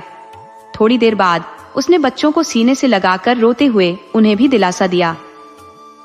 पत्नी की अस्थियों को घर में कब तक रखते? माँ बाबा ने बरमो से कहा, बेटा इन अस्थियों को नदी में जाकर विसर्जित कर दो। यहाँ पास में ही एक छोटी सी नदी है जो आगे चलकर गंगा में मिलती है। ध्यान रखना इस बात की खबर किसी को भी न लगे, नहीं तो गांव वाले हमें जीने नहीं देंगे। बच्चे अपनी माँ की अस्थियों को कहीं जाने नहीं दे रहे थे। वे रोते हुए हड्डियों के पास बैठे रहे और माँ की याद में आंसू बहाते रहे। बरमो भी अपनी पत्नी की याद में बहुत दुखी था। एक दिन सुबह सुबह जब बच्चे सो रहे थे, बरमो ने हड्डियों की पोटली उठाई और नदी की ओर चल पड़ा उन्हें बहाने के लिए। जैसे ही वह चल रहा था उसे पोटली में से आवाज आई, कैसे हो जी? मुझे पता है तुम सभी बहुत दुखी हो। बच्चे तो मेरी हड्डियां भी नहीं उठाने दे रहे थे ना। मुझे पता है उन पर क्या गुजर रही है। मेरा भी दिल यही कह रहा था कि बच्चों को समझाओ। देखो वो पीछे आ रहे हैं, उन्हें डांटना मत, प्यार से समझाना। इतने में बच्चे भी बरमो के पास आ गए और कहने लगे, बाबा, हमारी माँ को कहीं नहीं ले जाना, और बरमों से लिपटकर जोर जोर से रोने लगे। तभी पोटली में से फिर आवाज आई, ठीक है, मैं इन्हें समझती हूँ। बिरजू ने अपने बच्चों को उस पेड़ के नीचे ले जाकर बैठा दिया, जैसा कि पोटली में से आवाज आई थी। पोटली से फिर आवाज गूंजी, देखो मेरे बच्चों, मैं तुम्हारी माँ हूँ। मैं तुम्हारे बिना उतनी ही उदास हूँ जितना तुम मेरे बिना हो। मैं भूत लोक में रहते हुए भी हमेशा तुम्हें याद करती रहूंगी। मेरी कसम खाओ कि अब तुम मरोगे नहीं और ना ही अपने बाबा को परेशान करोगे। अपने बूढ़े दादा दादी का भी ख्याल रखोगे। मेरी अस्थियां नहर में बहाने दो और अपने बाबा को जो काम करना है उन्हें करने दो। अगर तुम नहीं मानोगे तो मैं बहुत दुखी रहूंगी। क्या तुम अपनी माँ को दुखी देखना चाहते हो? नहीं ना? तो मेरे बच्चे, घर जाओ और अपनी बड़ी बहन को भी ले जाओ। दादा दादी परेशान हो रहे होंगे। माँ की आवाज सुनकर बच्चों की आंखें आंसुओं से भर गई। उन्होंने अपनी माँ की बात मान ली और अपने घर की तरफ चल पड़े। बिरजू नहर की ओर बढ़ने लगा, लेकिन तभी पोटली में से फिर आवाज आई, सुनते हो जी, रुको। बिरजू रुक गया और उसकी पत्नी की आवाज सुनाई दी, जरा रुको, सामने पहाड़ी से जो आकृतियां आ रही है वे मेरी जैसी आत्माएं हैं। वे मुझे लेने आ रही हैं, उनसे बिल्कुल भी मत डरना। वे किसी को नुकसान नहीं पहुंचाएंगी। उनमें तुम्हारा दोस्त शोभन भी है जो हमें देख पा रहा है। बिरजू ने अपने दोस्त शोभन को याद किया। शोभन पास आ चुका था। उसके पांव उल्टे लग रहे थे, लेकिन वह डरावना नहीं लग रहा था। शोभन बोला, कैसे हो बिरजू? 15 साल हो गए मुझे इस दुनिया से गए हुए। मुझे पता है तू मुझे बहुत याद करता है और मेरे माँ बाबा की मदद भी करता है। तो याद है ना, जब गांव के घास के जंगल में आग लगी थी और तूने सबकी मदद की थी? उस दिन की आग में मैंने अपनी जान गंवाई थी, लेकिन तू हमेशा मेरे लिए रोता रहा। बिरजू ने शोभन की बातें सुनी और उसे याद आने लगा। शोभन ने आगे कहा, याद है, हम अपने मवेशी चराने के लिए पड़ोस के गांव की सरहद में जाते थे और वहां बिंदु से मिलते थे। जब बिंदु इस दुनिया से चली गई तो पागल सा हो गया था। देख, वही बिंदु तेरे कंधे पर है, हम उसे ही लेने आए हैं। शोभन की बातें सुनकर बिरजू की आंखें नम हो गई। उसकी पत्नी की आवाज फिर आई, अब मेरी अस्थियां बहा दो, मैं भूत लोक में अपने साथियों के साथ पहुंच जाऊंगी। लेकिन यह मत सोचना कि मुझे तुम लोगों की याद नहीं आएगी। बच्चों, बूढ़े, माँ बाबा का ध्यान रखना। बिरजू ने अपनी पत्नी की बात मानी और अस्थियों को नहर में बहा दिया। उसकी पत्नी की आवाज आनी बंद हो गई और सब कुछ शांत हो गया। बिरजू ने एक गहरी सांस ली और अपने घर की ओर चल पड़ा, बच्चों के पास लौटने के लिए। अस्थियां पानी में बहते बहते दूर तक निकल गई और बिंदु की आवाज भी बिल्कुल शांत हो गई। बिरजू अपने ख्यालों में खोया हुआ गांव की ओर बढ़ चला। रास्ते में बार बार पहाड़ की तरफ देखता रहा, इस उम्मीद में कि शायद कहीं बिंदु की झलक दिख जाए, पर बिंदु कहीं नजर नहीं आई। भारी मन से अपनी पत्नी की अस्थियां प्रवाहित कर वह धीरे धीरे गांव की ओर वापस चल पड़ा। दिन का उजाला काफी बढ़ चुका था। जैसे ही वह गांव पहुंचा, गांव वालों ने उसे घेर लिया और पूछने लगे, बिरजू, तुम इतनी सुबह सुबह कहां से आ रहे हो? और आजकल तुम्हारी पत्नी भी नजर नहीं आ रही है, सब ठीक तो है? बिरजू ने गहरी सांस लेते हुए जवाब दिया, उसे छोड़ने गया था, वो अपने मायके गई है। इतना सुनते ही गांव वाले चुप हो गए। घर पहुंचते ही उसने देखा कि उसके बच्चे अभी भी माँ की याद में रो रहे थे। उसने बच्चों को माँ का संदेश सुनाया और समझाया, अगर कोई पूछे तो कहना कि माँ नानी के घर गई है। फिर वह अपनी जिंदगी को पटरी पर लाने की कोशिश में जुट गया। छोटे छोटे बच्चों को संभालना, रोजी रोटी कमाना, खेती बाड़ी और शादी ब्याह के काम में हाथ मटाना, ये सब एक साथ संभालना आसान नहीं था। उसके माँ बाबा अक्सर कहते, बिरजू, बच्चों के लिए दूसरी माँ लिया, ये सब अकेले नहीं हो पाएगा। मगर बिरजू को यह मंजूर नहीं था। कभी कभी जब बच्चों की हालत देखकर उसे अपने माता पिता की बात सही लगती तो वह सोचता, 4 बच्चों के साथ कौन अपना घर बसाएगा, और फिर मैं खुद भी गरीब हूँ, कोई अपनी बेटी मुझे क्यों देगा। पर जब भी बिंदु की याद आती वह अपने मन ही मन उससे माफी मांगने लगता। एक रात बिंदु उसके सपने में आई और कहने लगी, सुनो जी, माँ बाबा ठीक कह रहे हैं, बड़ी बेटी कितनी मेहनत कर रही है, अभी सिर्फ 12 साल की ही है। तुम्हारे भी बहुत काम है, देर रात घर लौटते हो, दूसरी शादी कर लो, मुझे बुरा नहीं लगेगा। बच्चों को एक माँ मिल जाएगी और इससे बड़ी खुशी मेरे लिए क्या होगी। ये कहकर बिंदु की आवाज धीमी हो गई। अगली सुबह बिरजू के माँ बाबा ने फिर से बच्चों के लिए दूसरी माँ लाने की बात की। बच्चों को जब इस बात का पता चला तो वे कहने लगे, हमें तो अपनी माँ ही चाहिए और कोई माँ नहीं चाहिए। अपने दोस्तों को बिरजू ने अपनी पत्नी के बारे में बताया और उनसे मदद मांगते हुए कहा, दोस्तों, एक बार फिर उसी जगह पर चलना होगा जहां हमने भूतों से मुलाकात की थी। दोस्तों ने डरते डरते हामी भर दी और कहा, ठीक है यार, दोस्ती किस दिन काम आएगी, तेरा साथ जरूर देंगे। रात के 12 बजे बिरजू और उसके साथी उस जगह पहुंच गए। पिछली बार जहां भूतों से मुलाकात हुई थी वहां पहुंचकर उन्होंने देखा कि श्मशान घाट पर हल्की हल्की आग की लपटें दिख रही थी। कुछ देर बाद उन्होंने किसी के बात करने की आवाज सुनी। बिरजू को उम्मीद की किरण दिखाई दी, लेकिन उसका एक साथी डर के मारे पीला पड़ गया था। बिरजू ने उसे दिलासा दिया, डरना नहीं है, किसी भी हालत में डरना नहीं। उन्हें पता था कि अगर भूतों का मुखिया नाराज हो गया तो मुसीबत हो सकती है। बिरजू ने ढोल बजाने का इशारा किया और जोर जोर से ढोल पर भूतों के गीत की तान छेड़ दी। ढोल की आवाज सुनकर श्मशान घाट में बैठे सभी प्रेत वहां से चलने लगे, लेकिन उनके मुखिया ने उन्हें रोक दिया और कहा, हमने कुदरत से विनती करके नियम तोड़े थे, पर इसने हमारी दी हुई हिदायत को नहीं माना, इसे इसका अंजाम भुगतना पड़ेगा। ये सुनकर सभी भूत भूतनी सहम गए और वहीं रुक गए जहां वे थे। बिरजू और उसके साथी खड़े खड़े इन सब घटनाओं को देख रहे थे। उनके दिलों में डर और उत्सुकता दोनों ही थी। आगे क्या होगा इसका उन्हें कोई अंदाजा नहीं था, पर वे जानते थे कि उन्हें अब पीछे हटना नहीं है। उन्हें डर लगने लगा कि मुखिया बिरजू को न जाने क्या सजा दे। तभी एक आत्मा बोली, मुखिया जी, क्षमा चाहती हूँ, अगर आप इजाजत दें तो मैं कुछ कहना चाहूंगी। बिरजू ने बिंदु भूतनी को हमेशा बड़े प्यार से रखा है, बिंदु का बचपन से ही ख्याल रखा है और इस जीवन में भी। देखिए, उसके बच्चे भी उससे कितनी मोहब्बत करते हैं और बिरजू भी अपने बच्चों से बहुत प्यार करता है। ये सब जो हुआ इसमें बिरजू का कोई दोष नहीं है। उसकी बात सुनकर मुखिया कुछ सोचने लगे। बिंदु की सहेली आगे कहने लगी, बच्चों का क्या वो अपनी माँ को इस तरह सह सकते हैं? माँ का दुख उन्हें बहुत सताता है। बिरजू को सजा देने का मतलब है उसके बच्चों और बूढ़े माता पिता को भी सजा देना। देखिए, बिंदु का चेहरा कितना उदास हो गया है ये सब सुनकर। मुखिया ने सहेली की बातों को ध्यान से सुना और कहा, तुम ठीक कह रही हो, लेकिन थोड़ी परीक्षा तो लेनी होगी बिरजू की। ये भी देखना होगा कि वह हमारी परीक्षा में खरा उतरता है या नहीं। यह सुनकर सबके चेहरे पर हल्की मुस्कान लौट आई, लेकिन वे अब भी चिंतित थे।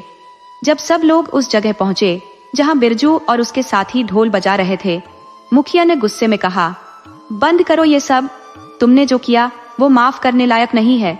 हम जानते हैं कि तुम बिंदु को पिछले जन्म से प्यार करते थे, तुम उससे शादी करना चाहते थे, इसलिए कुदरत से विनती करके हमने नियम तोड़कर तुम्हारी शादी बिंदु से करवाई थी, ताकि उसकी तुम्हारे प्रति अधूरी इच्छा पूरी हो जाए। लेकिन अब तुम्हें परीक्षा देनी होगी। अगर सफल हुए तो तुम्हें बिंदु वापस मिल जाएगी और बच्चों को उनकी माँ। बिरजू ने घबराते हुए परीक्षा देने की हामी भर दी। मुखिया ने कहा, हम तुम्हारा सिर धड़ से अलग करेंगे।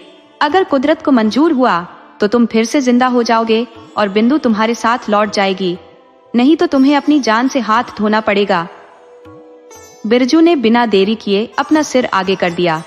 ये देखकर बिंदु की आंखों में आंसू आ गए।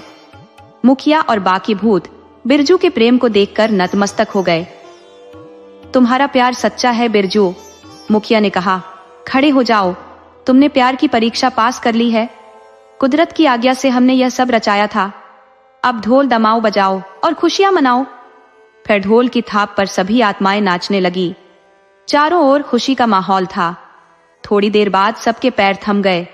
मुखिया ने बिंदु से कहा, तुम्हारी तपस्या रंग लाई है, तुम्हारे बिना तुम्हारे बच्चे बहुत उदास हैं। जाओ अपने बच्चों के पास और अपनी गृहस्थी संभालो। बिंदु ने मुखिया के पैर छुए और उसका आशीर्वाद लिया। मुखिया ने बिंदु का हाथ बिरजू के हाथ में थमा दिया। बिंदु अपने साथी आत्माओं से विदा लेकर बिरजू के साथ चल पड़ी, अपने बच्चों के पास अपनी नई दुनिया को बसाने। उसकी सखियां उसकी सलामती की दुआएं करती रहीं और उसे जाते हुए देखती रहीं। अब बिंदु और बिरजू अपने घर लौट आए थे और सुखी गृहस्थी का आनंद लेने लगे। बिंदु को अपने परिवार में मिले हुए 1 साल बीत चुका था। उसकी गृहस्थी फिर से हंसी खुशी चल रही थी। बिंदु अब गांव वालों से भी मिलने जुलने लगी थी, पर बिरजू के दिल में एक डर बना रहता कि प्रेतों के मुखिया ने बिंदु को क्या चेतावनी दी होगी। वह बिंदु से पूछना चाहता था, लेकिन उसे डर था कि कहीं पूछने का गलत असर न हो जाए, इसीलिए वह चुप रहता। भड़को को छोड़कर बाकी बच्चे गांव के पास वाले स्कूल में पढ़ने जाने लगे थे। बड़को घर के कामों में माँ की मदद करती थी। मवेशियों का चारा, घास, लकड़ी, सबका जिम्मा उसी पर था।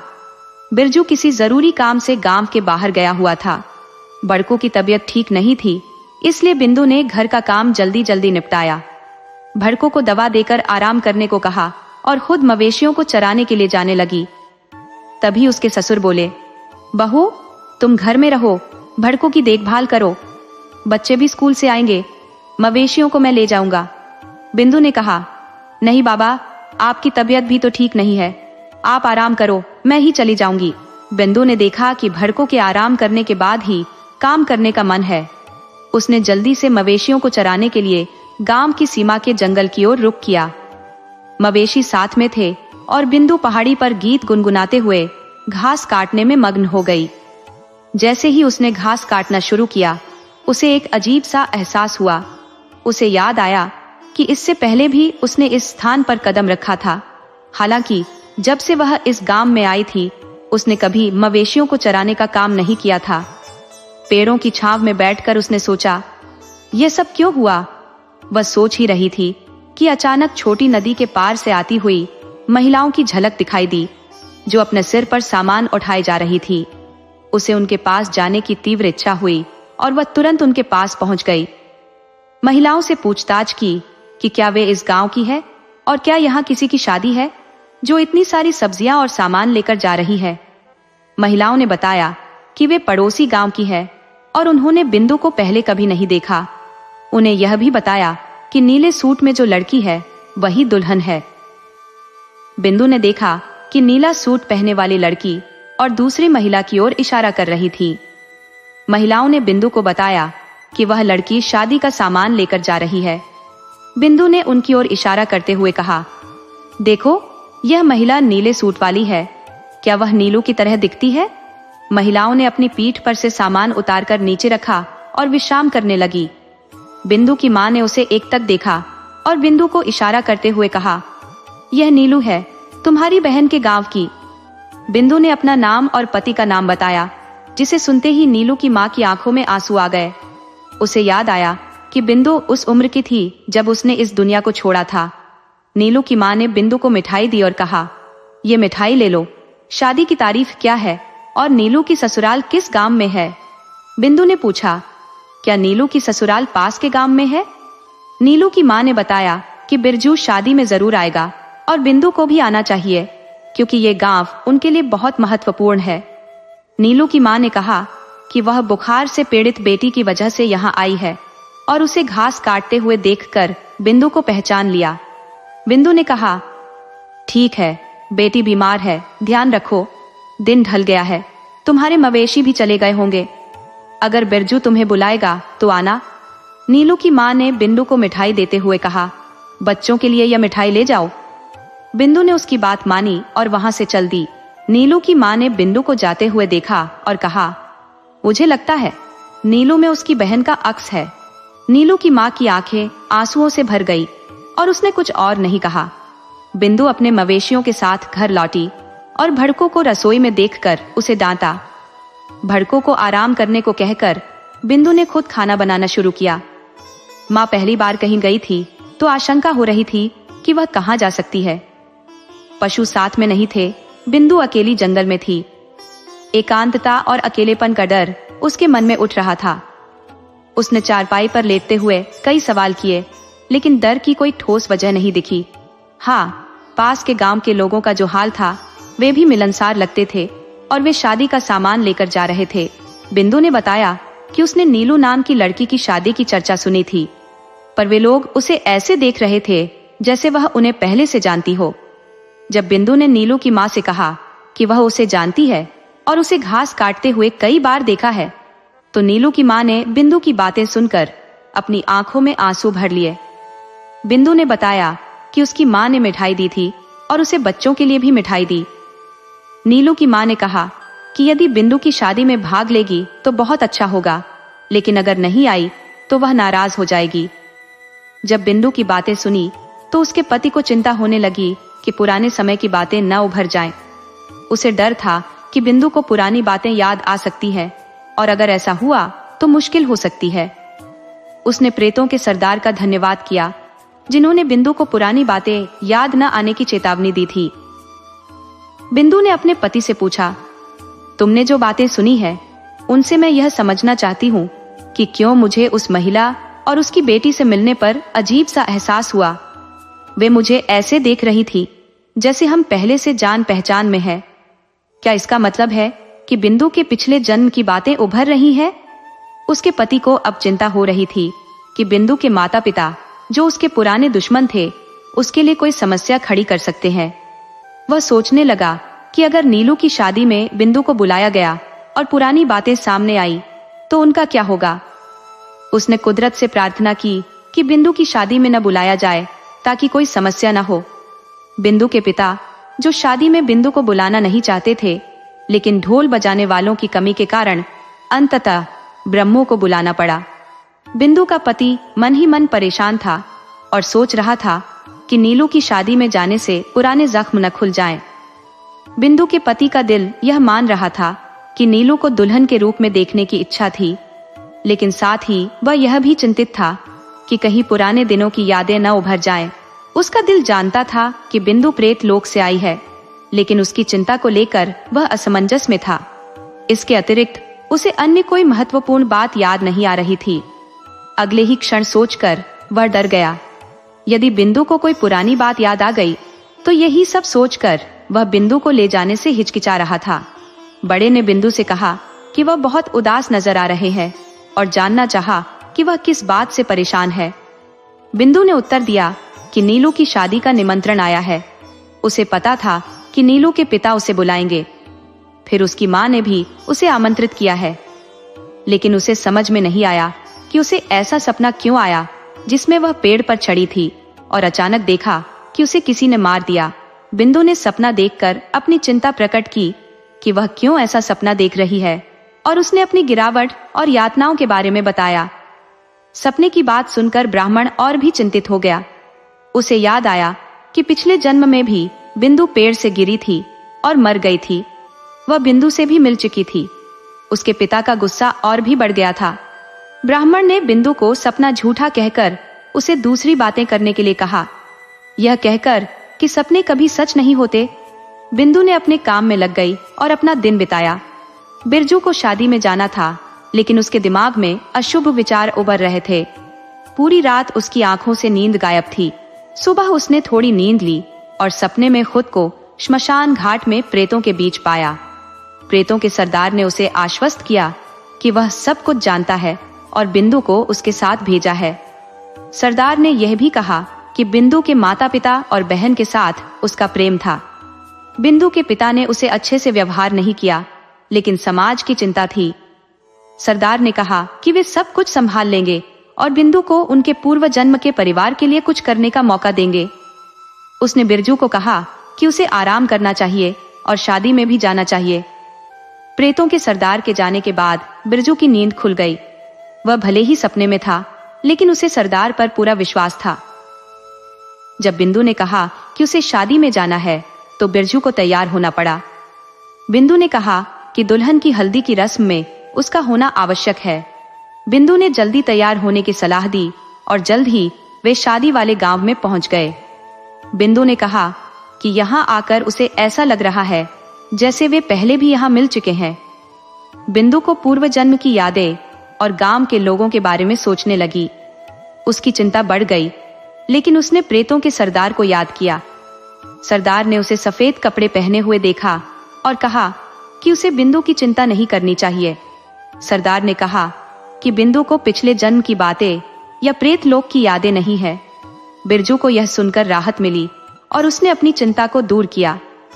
अब भी उसे एहसास हुआ कि मैं प्रेत लोक से यहाँ उसके सामने खड़ा हूँ और उससे बातचीत कर रहा हूँ। सोहन की आत्मा ने कहा कि वह वीरता से संवाद कर रही थी। सोहन ने राहत की सांस ली और चलने लगा। उसने कहा कि उसे यकीन है कि उसे किसी और की नजर नहीं आएगा। कौन जानता है, हो सकता है कि तुम्हें ससुराल में लक्ष्मी या योगी मिल जाए, उसने कहा। उसने सोचा कि शायद उसने अपने सरदार से कह दिया होगा कि वह चला जाए, लेकिन उसे लक्ष्मी से भी मिलना था। सोहन ने कहा कि बिंदु उसे बहुत याद करती है और अगर लक्ष्मी नहीं आई तो उदास मत हो, सब समझता हूं। जब वह उसे मवेशी चराने ले जाता था तो बिंदु के घर वालों की नाराजगी की बात होती थी। बिंदु हमेशा यही पूछती थी कि गुरु क्यों नहीं आया, और सोहन भी लक्ष्मी के चक्कर में व्यस्त रहता था। बिंदु ने बताया था, लेकिन सोहन अनजान बना रहता था। सोहन ने कहा, तो सोचता है कि मुझे कुछ नहीं पता, लेकिन मैं सब जानता हूँ। अब गांव आ रहा है, चुप हो जा। बिरजू ने शादी के घर में पहुंचते ही ढोल बजाना शुरू कर दिया। पड़ोसी गांव के ढोल बजाने वाले भाई भी उसका स्वागत करने आए थे। उन्होंने भी ढोल बजाने में मदद की। घर के मुखिया भी दिखे और उन्होंने भी नमस्ते की। हालांकि उनके चेहरे पर नाराजगी झलक रही थी, क्योंकि वह देर से आए थे। नीलू और उसकी माँ बाहर आई और उनकी नजरें बिंदु पर पड़ी। नीलू दौड़कर बिंदु के पास आई और कहा, अच्छा हुआ कि तुम आ गई, वरना माँ भी नाराज हो जाती। बिंदु को कमरे में ले जाने का प्रयास किया, लेकिन उसके पिता ने टोक दिया और बिंदु को नाराजगी का सामना करना पड़ा। नीलू की माँ ने एक अलग कमरे की सफाई की जो पशुओं का था और बिंदु के ठहरने का इंतजाम किया। प्रेतों के सरदार, जो प्रेत लोक से सब देख रहे थे, ने बिंदु के साथ किए गए व्यवहार को पसंद नहीं किया। सोहन भी बिरजू के पास खड़ा था और उसके साथ कुछ बातचीत कर रहा था। सोहन ने कहा, प्रेतों के सरदार बिंदु भाभी के साथ हुए व्यवहार से दुखी है, लेकिन चिंता मत करो।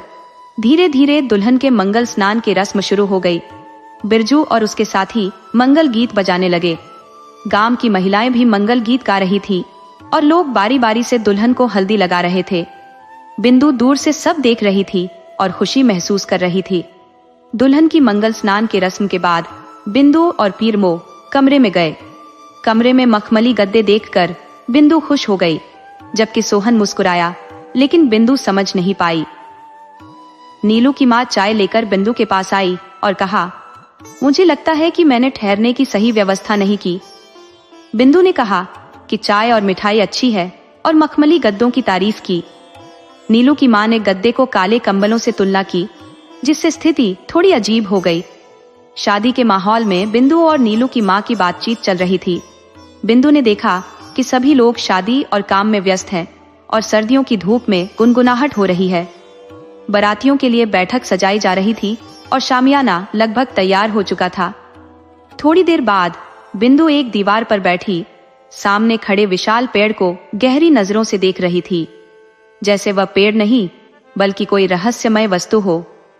जब ढोल बजाने वाले बिंदु की ओर ध्यान से देखने लगे तो उनके मन में कोई भी छिपा नहीं रहा। बेरम्मो के कानों में जाकर कुछ कहे बिना वह बिंदु के पास आया और पूछने लगा, क्या हुआ? तुम इस पेड़ को क्यों देख रही हो, जैसे कोई जादुई चीज हो? बिंदु की तंद्रा टूटी और उसने कहा, देखो, उस लड़की को जो पेड़ की टहनियां काट रही है। उसने बड़े पेड़ की ओर इशारा करते हुए कहा, कहाँ है वह पेड़? क्या तुम सपना देख रही हो? धीरे से बोला, तुम्हें नहीं दिखता? उसे रोक दो, देखो वह कहाँ जा रही है, गिरकर मर जाएगी। बिंदु की चीख सुनकर सभी लोग उनके पास इकट्ठा हो गए। अब सब कुछ स्पष्ट हो गया था। सोहन ने बिरजू से कहा कि बिंदु को उसके कमरे में ले जाए और लोगों को बताने के लिए कहा कि बिंदु को द्वारा पड़ा है। सोहन ने सोचा कि कोई अनहोनी न हो जाए, इसलिए उसने अपने सरदार को याद करना शुरू किया। बिरजू बिंदु के साथ कमरे में था, जबकि सोहन बाहर खड़ा था। प्रेतों के सरदार की विशाल मोर की आकृति में तैरती छवि देखकर वह खुश भी हुआ और डर भी गया, क्योंकि सरदार नाराज हो सकते थे। वह सहायता के लिए गुहार लगा रहा था और सरदार ने गुस्से में कहा, यह क्या है सोहन? सोहन ने संक्षेप में जवाब दिया और चुप हो गया। थोड़ी देर रुककर सरदार ने कहा, अगर बिंदु को पिछले जन्म की यादें आ रही हैं, तो उसकी माँ के पास जाओ और कहो कि वह बिंदु के पास जाए। बाकी का ध्यान मैं रखूंगा। आदेश देकर सरदार वापस प्रेत लोक की ओर चला। नीलू की माँ चौंक गई जब उसने यह सब सुना। उसने इधर उधर देखा लेकिन उसे कोई नजर नहीं आया। घबराई हुई वह तुरंत बिंदु के पास पहुंची। बिंदु, क्या हुआ? तुम ऐसे क्यों लेटी हो? तबीयत तो ठीक है? नीलू की माँ ने डरते हुए पूछा। बिंदु ने उसका हाथ पकड़ते हुए कहा, नीलू की माँ, तुम गुमसुम क्यों हो? सुबह तो तुम मुझे बेटी कहकर पुकार रही थी। नीलू की माँ ने संजीदगी से कहा, हाँ ठीक है, लेकिन तुमने मुझे बेटी क्यों नहीं कहा? बीरमो प्रार्थना कर रहा था कि शादी अच्छे से संपन्न हो और वह कमरे से बाहर जाने वाला था। तभी प्रेतों के सरदार ने उसे बिंदु को भी बाहर ले जाने को कहा। बिरजू ने बिंदु को न चाहते हुए भी बाहर ले जाना शुरू किया। नीलू की माँ भी बाहर जाने लगी, लेकिन वही अजीब आवाज सुनकर वह बिंदु के पास लौट आई और वहीं खड़ी रह गई। एक वाहन चालक ने कहा, मैंने तुम्हें यहाँ बुलाया था, लेकिन तुम नजर नहीं आ रही थी। हमें आमतौर पर नजर नहीं आते, केवल किस्मत वाले ही हमें देख पाते हैं। तुम भी किस्मत वाली हो जो सुन पा रही हो। उसने बताया कि बिंदु की शादी के लिए पड़ोस के गांव से रिश्ता आया था, लेकिन लड़का निकम्मा और दबंग था। तुमने हिम्मत करके रिश्ता ठुकरा दिया था। नीलू की माँ ने सहमति में सिर हिलाया। फिर उसे याद आया कि कुछ दिन पहले बिंदु से मिलने पर उसने क्या महसूस किया था।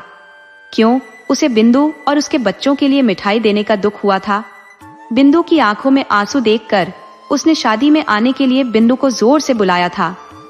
बिंदु को देखकर ऐसा लगा जैसे उसके और तुम्हारे बीच कुछ गहरा संबंध है।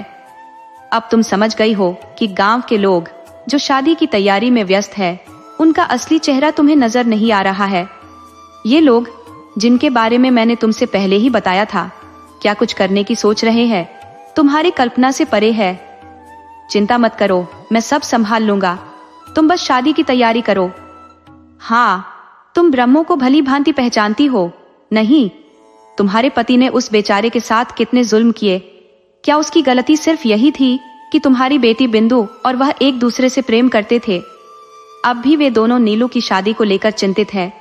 बिंदु को तुम्हारे और नीलू के प्यार का कर्ज चुकाना था। ध्यान से सुनो, मैं प्रेतों का सरदार हूँ और बिंदु की खातिर यहाँ आया हूँ। वह मुझसे बहुत प्रेम करती थी। अब मैं चलता हूँ, तुम निश्चिंत होकर बारात के स्वागत की तैयारी करो। प्रेतों के सरदार ने शोभन को, जो बाहर खड़ा था और सरदार का इंतजार कर रहा था, कुछ कहा और फिर पुष्पक विमान में सवार होकर प्रेत लोक की ओर उड़ गया। नीलू की शादी की तैयारियां जोरों पर थीं। मेहमानों का आना जाना लगा हुआ था। बेरमो दीवार पर बैठा सोच रहा था कि क्या किया जाए। शोभन भी उसके पास जाकर बैठ गया और कहा, तू यहाँ अकेले क्यों बैठा है? बिंदु भाभी कमरे में अकेले लेटी है, उसे चिंता हो रही है। अच्छा, आप समझ गए, लेकिन तुम क्यों नहीं मिल पा रहे? वह क्या करेगी अगर तुम नहीं आओगे? बीरमो ने हंसते हुए कहा, तू अनजान बनने का नाटक मत कर। लक्ष्मी अभी शादी वाले घर में आई है, उसे देखकर तुझे भी पता चल जाएगा। लक्ष्मी नीलू की माँ के गले मिली। नीलू की माँ ने पूछा, तुम तो एक हफ्ते पहले आने को कह रही थी, लेकिन शादी वाले दिन आ रही हो? लक्ष्मी ने जवाब दिया, मन तो जल्दी आने का था, लेकिन अकेली महिला के साथ क्या होता है। कोर्ट की तारीख थी और बच्चों के काम भी थे। अब मैंने प्रबंध कर लिया है, एक हफ्ते तक यहीं रहूंगी। शादी के बाद फुर्सत में बैठेंगे। बीरमो ने कहा, बिंदु से मिलने में कोई दिक्कत नहीं होनी चाहिए, लेकिन क्या वह सच में इतनी उदास है? सच बताऊं, मैंने सोचा था उसे देखकर संतोष कर लूंगा। अकेले मिलने का कोई चांस नहीं है। सरदार से मिलना जरूरी है, उसके लिए मन्नत करनी पड़ेगी। नीलू की माँ से पूछते हुए कहा, क्या कोर्ट की सुनवाई के दौरान लक्ष्मी के साथ कुछ हुआ था? मुझे पता है, तुम्हारी मदद से कितना अच्छा होता। लक्ष्मी के पति एक साहसी और नेक इंसान थे। गांव में दबंगों के खिलाफ उन्होंने लड़ाई लड़ी। एक दिन वे कोर्ट के काम से घर नहीं लौटे। खोजबीन करने पर उनका शव मिला। शरीर पर गहरे घाव थे। सभी को पता था कि किसने किया, लेकिन रसूख के चलते कोई कुछ नहीं बोला। लक्ष्मी ने हिम्मत नहीं हारी। कोर्ट में जाकर बदमाशों के खिलाफ केस लड़ा। उसने जेल में 10 साल बिताए और फिर गांव के लोगों के बदले लिए। अब क्या बताऊं, बताने के लिए बहुत कुछ है, पूरा दिन भी कम पड़ेगा।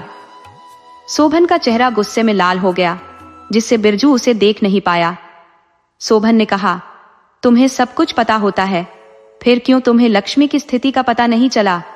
तुमने उसकी मदद भी नहीं की। मैं उस दिन कुछ करने वाला था, लेकिन तुम जल्दी में थे। ये सब कुछ वैसे नहीं है जैसे तुम सोचते हो। आत्माओं की मदद बंदी से नहीं होती। हम आत्माएं किसी की निजी जिंदगी में दखल नहीं दे सकती जब तक कि वे खुद हमें न बुलाएं। अच्छाई और बुराई की पहचान तो हमें कर्मों के अनुसार करनी पड़ती है। स्वर्ग और नर्क में भी प्राणियों को उनके कर्मों के आधार पर भेजा जाता है। कुदरत, जो ब्रह्मा जी की प्रतिनिधि है, को भी भ्रमण करवाना होता है। जब तुम शमशान घाट में मिले थे, तब तुमने बिंदु भाभी का हाथ मांगा था। क्या सरदार ने कुछ कहा था? मैं लक्ष्मी से बात करने की प्रार्थना करूंगा। तुम्हें लक्ष्मी के दुखों की जानकारी हो गई है। देखो, लक्ष्मी के कान में बात डाल दो, क्योंकि अगर मैं सीधे बात करूंगा तो वह डर जाएगी।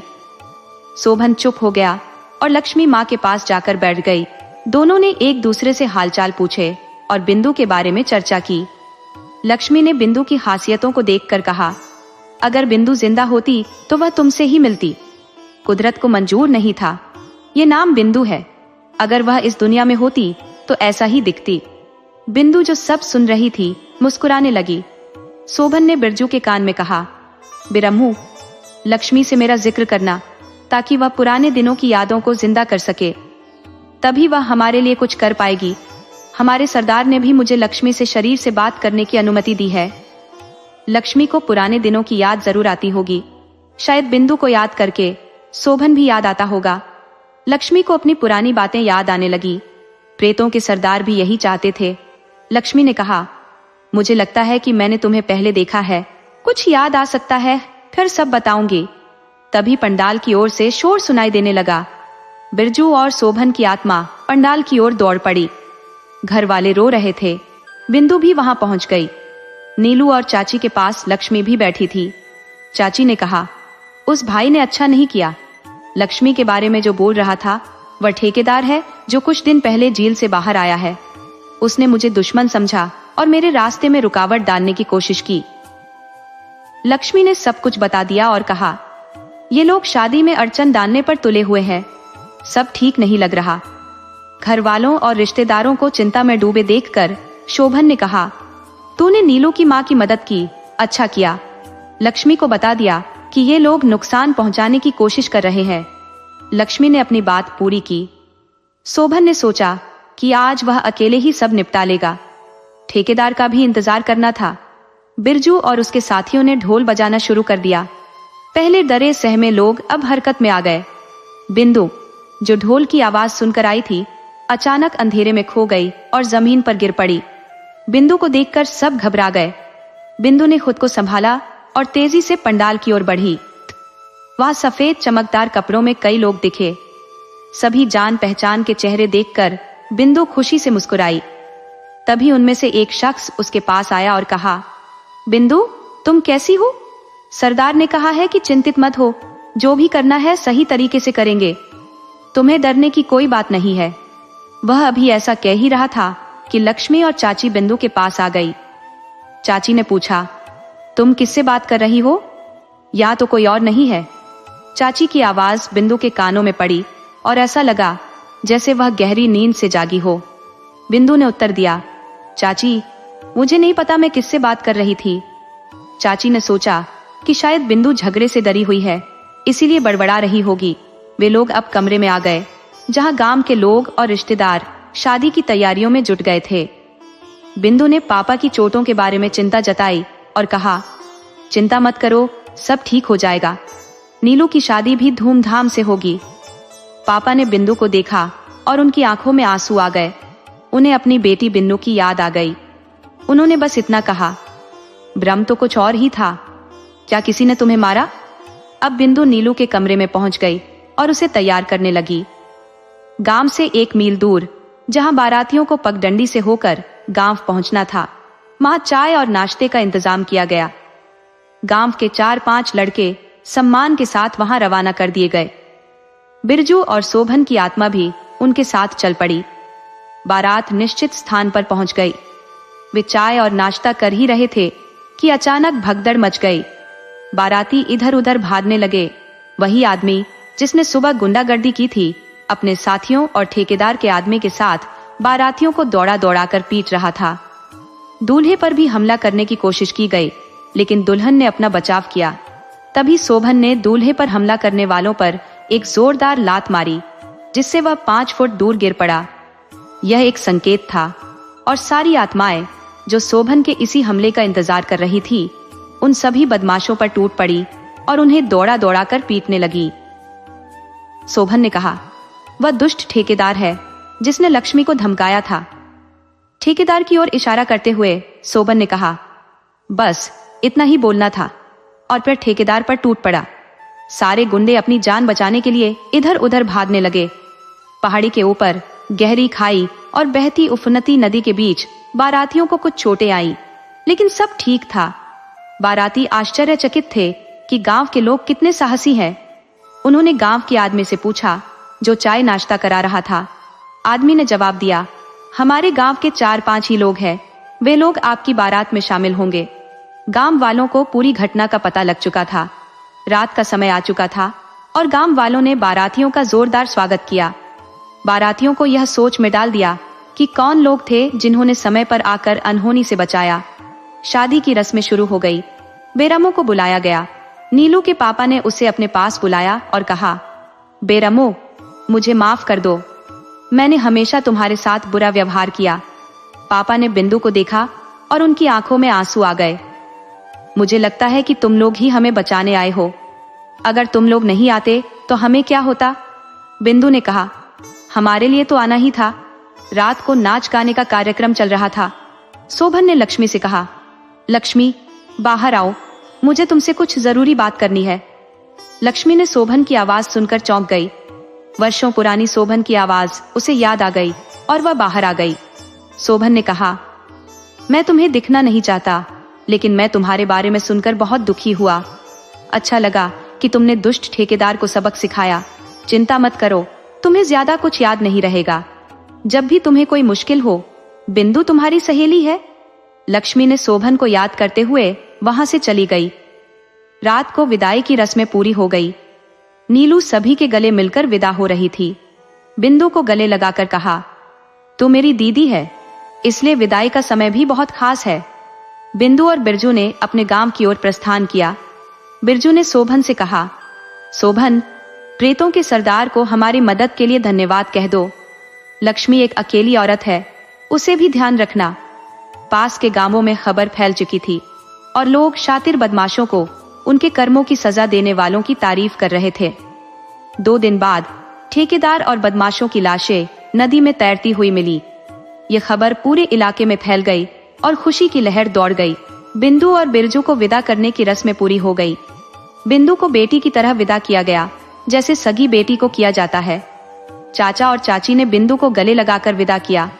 बिंदु और बिरजू अपने गांव की ओर चल पड़े और शोभन भी लक्ष्मी के साथ चल पड़ा। अब वे अपने गांव की सरहद पर पहुंच चुके थे। दोस्तों, ये कहानी काल्पनिक है और इसका किसी भी वास्तविक घटना से कोई संबंध नहीं है। यदि आपको हमारी कहानी पसंद आई हो तो कृपया हमारे चैनल को लाइक करें, सब्सक्राइब करें और शेयर करें।